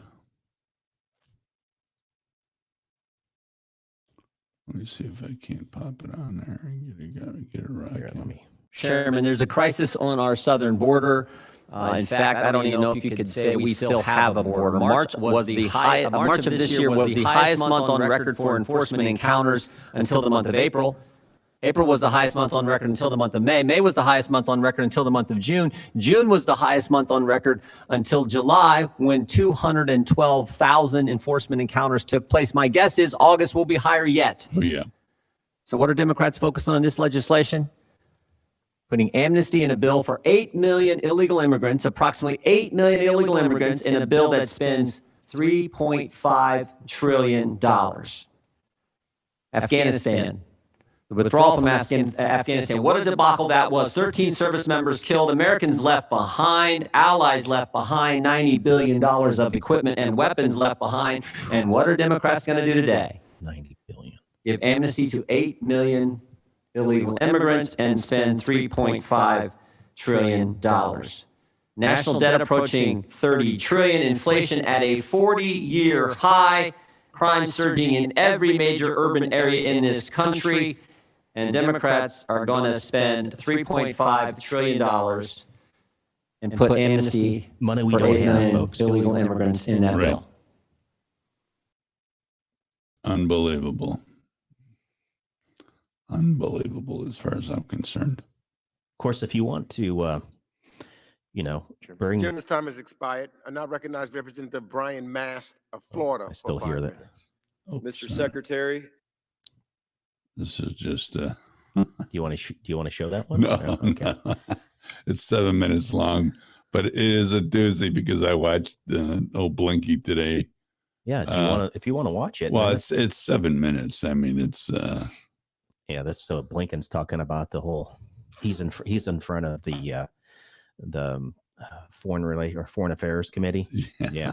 And he gets blasted. He gets blasted. He joins virtually, doesn't he? He doesn't. Yeah, because he had an option. Of course, he doesn't want to go there and face men COVID as men. Give me a break. No, he doesn't want to do that. Yeah, but no, it just again the question of what in the heck is going on if this is a concerted effort to really, take this locomotive down the track to a dead end, man. They're succeeding. One of the Republicans just told him, I'm not interested in listening to your lies. Please. Perry from Pennsylvania? Yeah. Is that just right? Whacked him. Yeah. He says, I'm not interested in listening to your lies.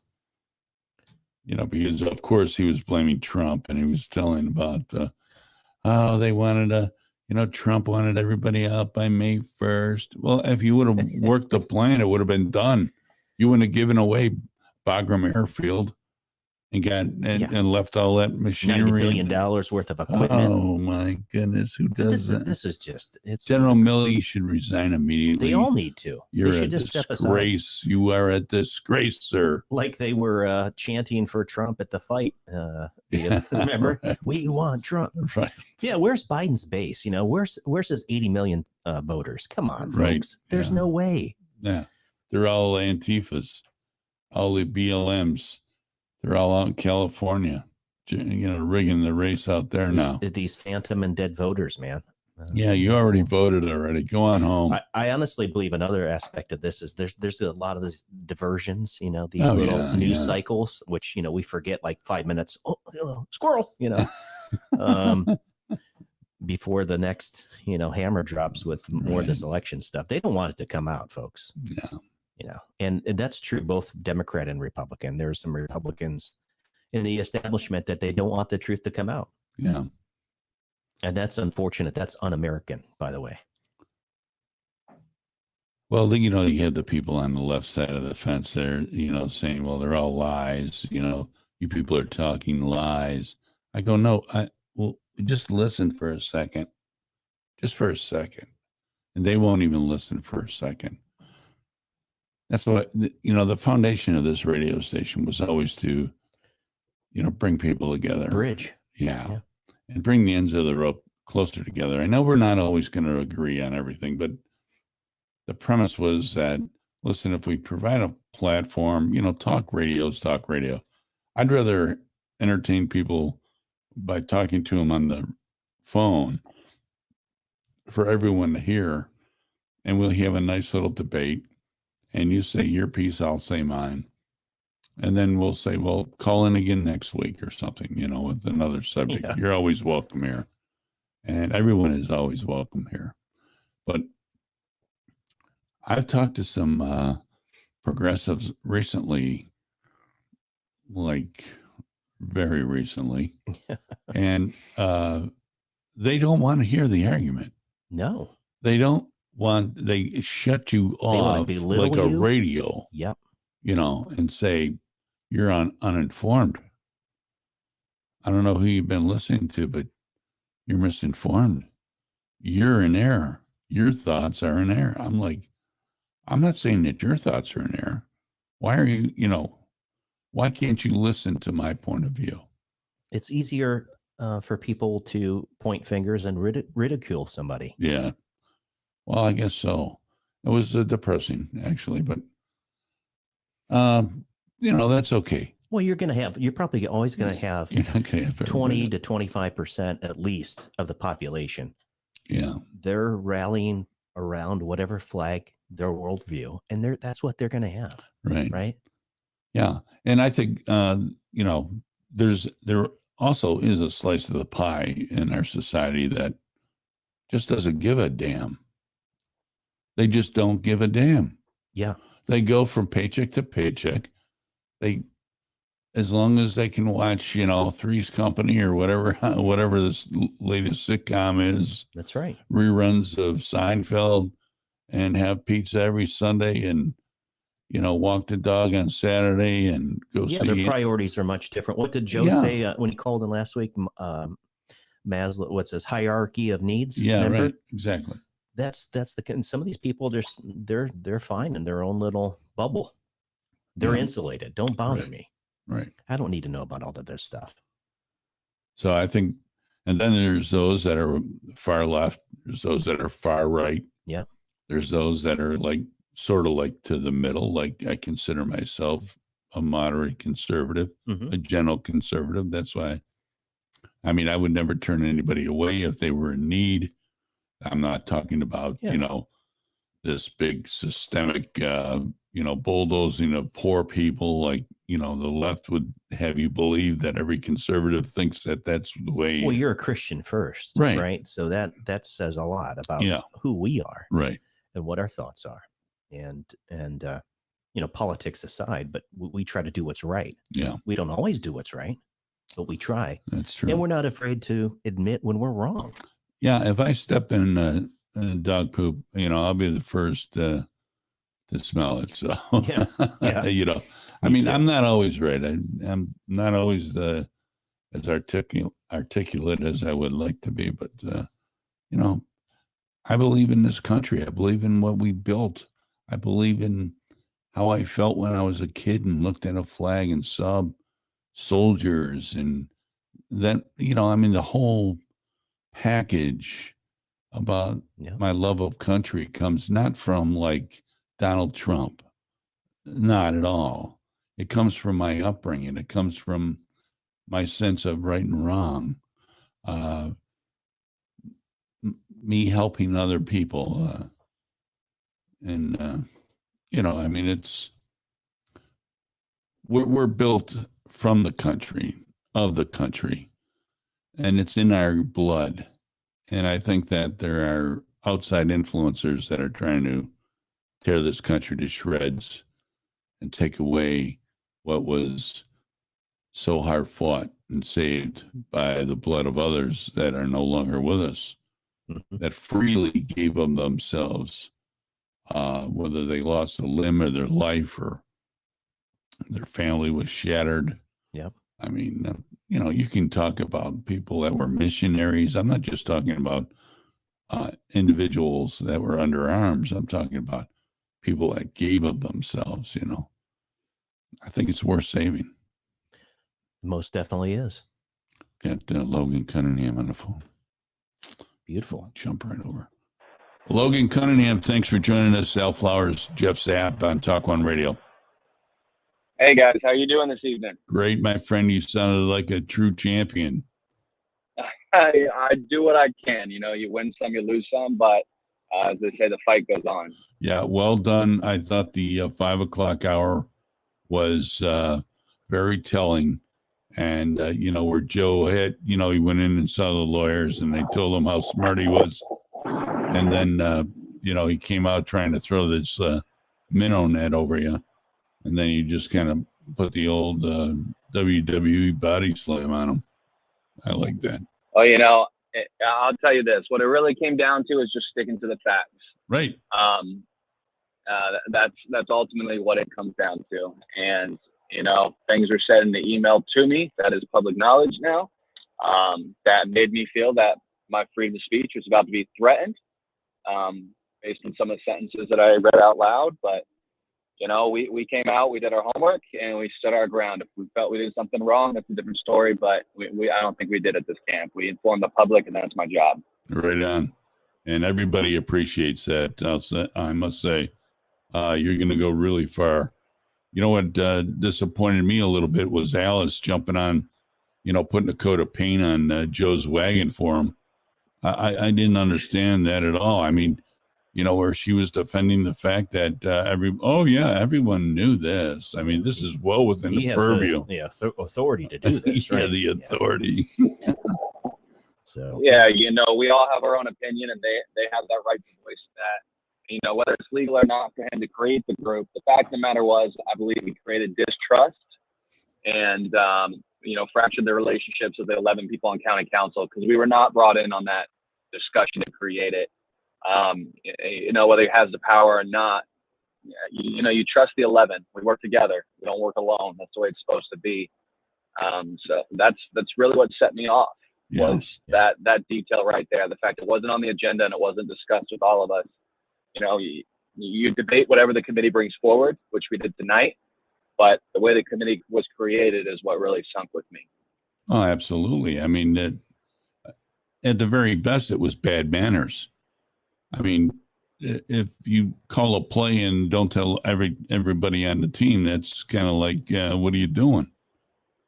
I mean, that's how you look like the Green Bay Packers did yesterday when you're not on the same page. It's right. I hope we can get it together. I don't know if you guys saw the rest of the meeting. The recommendations did pass. Right. So a lot of policies are going to be put into place at the county level for employees and people going to county buildings. But I guess my question is, this is Jeff Logan. How do they enforce these policies? We know it's kind of an overreach. We talked about it here on the program earlier this evening from the federal, specifically the executive branch with these Biden's, vaccine mandates, if you will. How does that trickle down even to our, to our county level and even to the local, whether it's Hilton Head or Bluffton? It should be, and I think we heard many of the folks that were in attendance tonight, it should be the individual's choice whether or not they decide to wear a mask or to get the vaccine, right? Yeah, I mean, that's what I've always stated it very clearly. It's not about being anti-mask or pro-mask, anti-vaccine, pro-vaccine. I mean, that's not where the issue lies. The issue lies that people should have the resources to make the decision themselves. I'm here to educate and give them the opportunity for whatever decision they want to make. I've stood clear on that. I'm going to continue to stand up firm on that. Now, you were talking about the enforcement. Unfortunately, it's going to fall on county employees. This was not an ordinance. It was not a law. It's a policy, and it's a policy that, the administrator is going to make. The sheriff already came out and said in an interview that this isn't something that he polices. He can't. He will not police private individuals' policies. It's not an ordinance. It was not adopted by the county. It was adopted by the administrator, and he's going to have to be in charge to figure out how he's going to enforce that. The one thing I ended the county council meeting with was, they always say the expression, "Don't shoot the messenger." And unfortunately, these county employees are going to be the ones stuck with enforcing this. So I just ask that whether we agree or disagree, that until we can find out and resolve these issues, we can't mistreat those employees. They've already done enough work. They continue to make sure that we operate, and I feel for them that they're put in this situation. Right. Yeah. No, that's a good point. We had Mike Covert on earlier, Logan, and he was mentioning the fact that the county administrator, and you made this point also, that there were already signs put up like this was already a done deal even before a vote took place. And his smug little, funny little retort was that, he's a good planner. Yeah, there were signs already put up. I received a couple of emails from people in the county saying that the rec centers were already informing people that this was going to be implemented on Monday. And clearly I addressed that in the county council meeting. I mean, ultimately he's going to have to run that and monitor that the way he possibly sees fit, whether I disagree or not. That's the actions we're going to have to take. But we all have the cards that we have to play and decisions to make. That happened to be his, whether I agree or disagree. We all have to do that. I've received multiple emails of support and opposing. We open ourselves up for that when we go into this line of work. And that's why we're here today. So we just got to keep on fighting on my side, and that's what I have to keep on doing. I'm actually going to go Facebook Live here in a few minutes when I pull up at the house. Okay. And we'll let the public know. Right on. We'll let you get a breath and a drink of water or have a cocktail. Yeah. Is there some sort of sunset policy on this, or is there a date when this ends, or is it going to be up for discussion again in a month or two? How is this going to continue on forever? Yeah. So from my understanding, and I'm going to have to go back and read to double check, the original recommendation was for it to end the same time that the COVID leave put in, which I believe was December 12th. I'm pretty sure it was December 12th. That gives us 90 days is what they were shooting for. That's technically the scheduled end date based on the recommendation. Again, though, that's not an ordinance. That's not a mandate. So that, I believe, if I'm not mistaken, is still decided by the county administrator. Okay. Yeah. Interesting. All right. Logan, thanks so much for joining us, man. You got anything to close with? Thank you guys for having me on. All right. I always tell everybody, I always end the same way. Take care of your households and make the decisions that you feel are best for yourself and your situation. Amen. Amen, brother. Join us again, will you? Keep in touch with us. Yes, sir. Y'all be blessed. Have a great evening. Take care. You too. Oh, man, I'm glad we fit that in. I just have one. We got to go to commercial really quick, and then we'll be right back, folks. Are you an entrepreneur with a business idea but just need a little help getting it off the ground? Well, the Don Ryan Center for Innovation in Bluffton can help entrepreneurs succeed and innovative companies grow. As a nonprofit organization, they provide resources and experience guidance to successfully launch and grow your business. Contact them today to see how they can help at 843-540-0405 or visit their website at donryancenter.com. Are you tired of market losses and fees associated with the stock market? Would you like to be able to watch your money grow without the risk of any losses? Successful Seniors can help you secure your retirement income. There are no monopolies on good ideas, and in today's financial environment, it is important to get a second opinion and find out what prudent and informed investors are doing with their money. Call toll-free 833-814-0115 or email Doug at dougfair1@msn.com for a no-cost appointment. Vineyard Assisted Living is a nurturing community with customized care, programming, and amenities that aim to engage and inspire. At Vineyard, we don't just care for you, we care about you, which is why we personalize our programming and care levels to each resident's passions and needs, stimulating mind, body, and soul.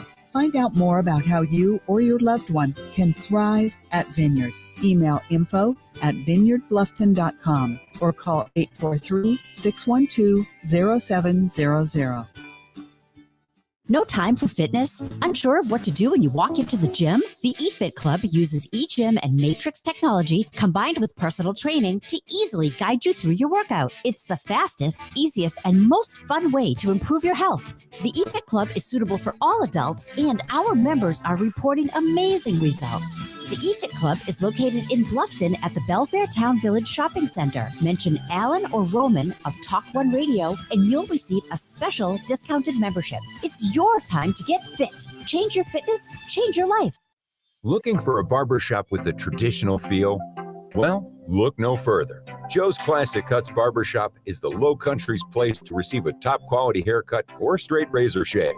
You'll enjoy a family environment where everyone is welcomed and the refreshments are on the house. Joe's is located at 23 Johnston Way in Bluffton and open 7 days a week. For old school service and quality, makes Joe's Classic Cuts Barbershop your go-to place for the finest haircut and shave in the Low Country. Call 843-757-5637 or visit www.joesclassiccuts.com today for your next appointment.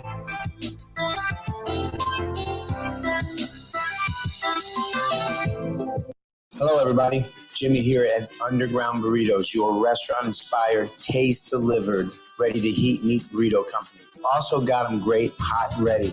Hey, we moved locations this year over on May River Road, right here in the heart of Old Town Bluffton. Come give us a shout. Come pick up some great burritos. And hey, guys, look, we're teaming up with TalkOne Radio to bring you a great new radio show called Restaurant Talk. Look forward to hearing from you. Stop by. Have a great day.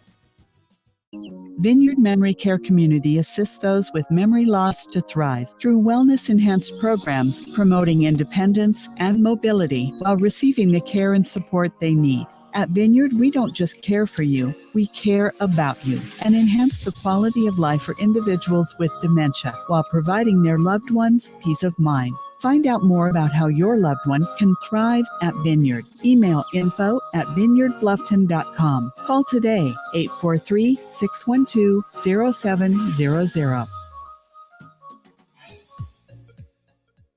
The only conservative talk radio where you are more important than the host. TalkOne Radio.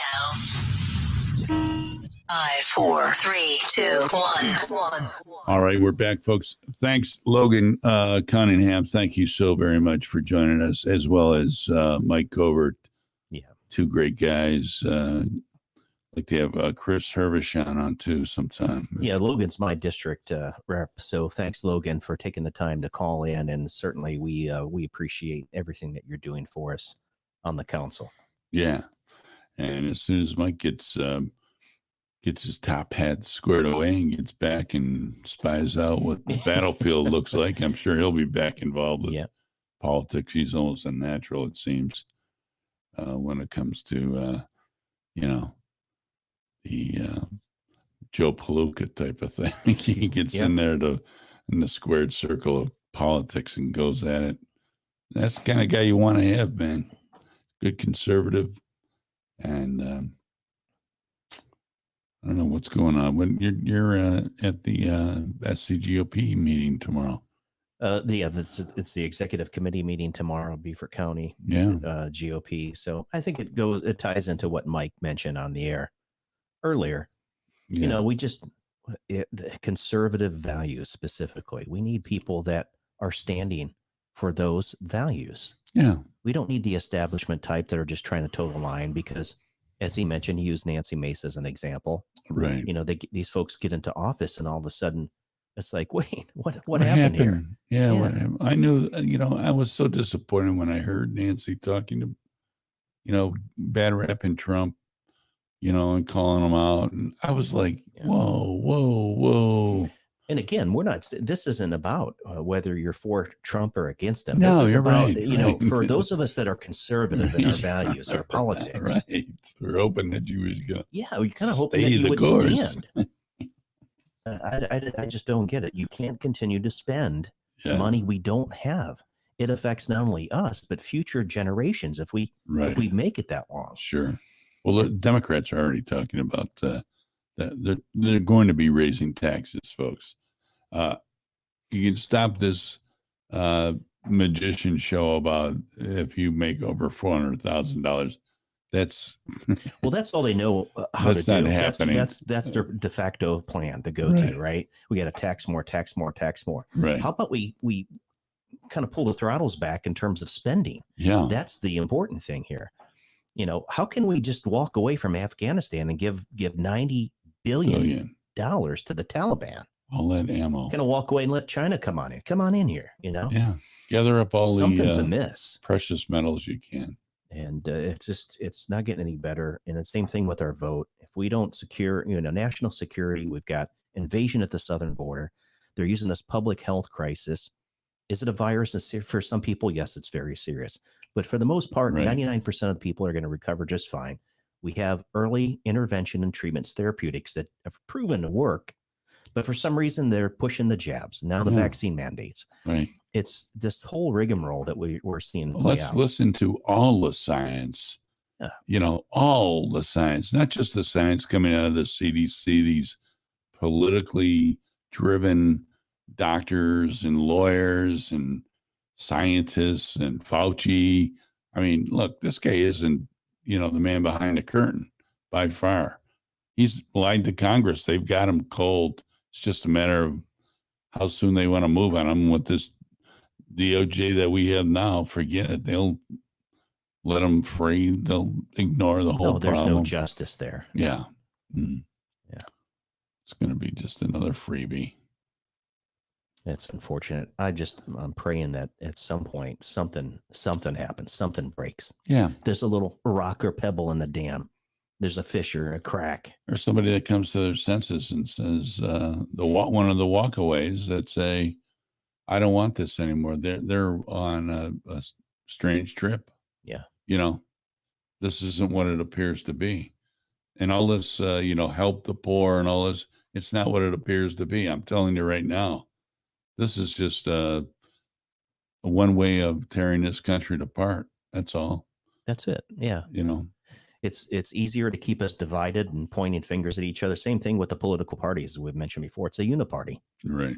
They're benefiting from the very establishment foundation that they've created and built up for campaigning and all this stuff. And we just used here in South Carolina as an example, and they get in there and they turn tail, man. They just they go off in a different direction. Sure.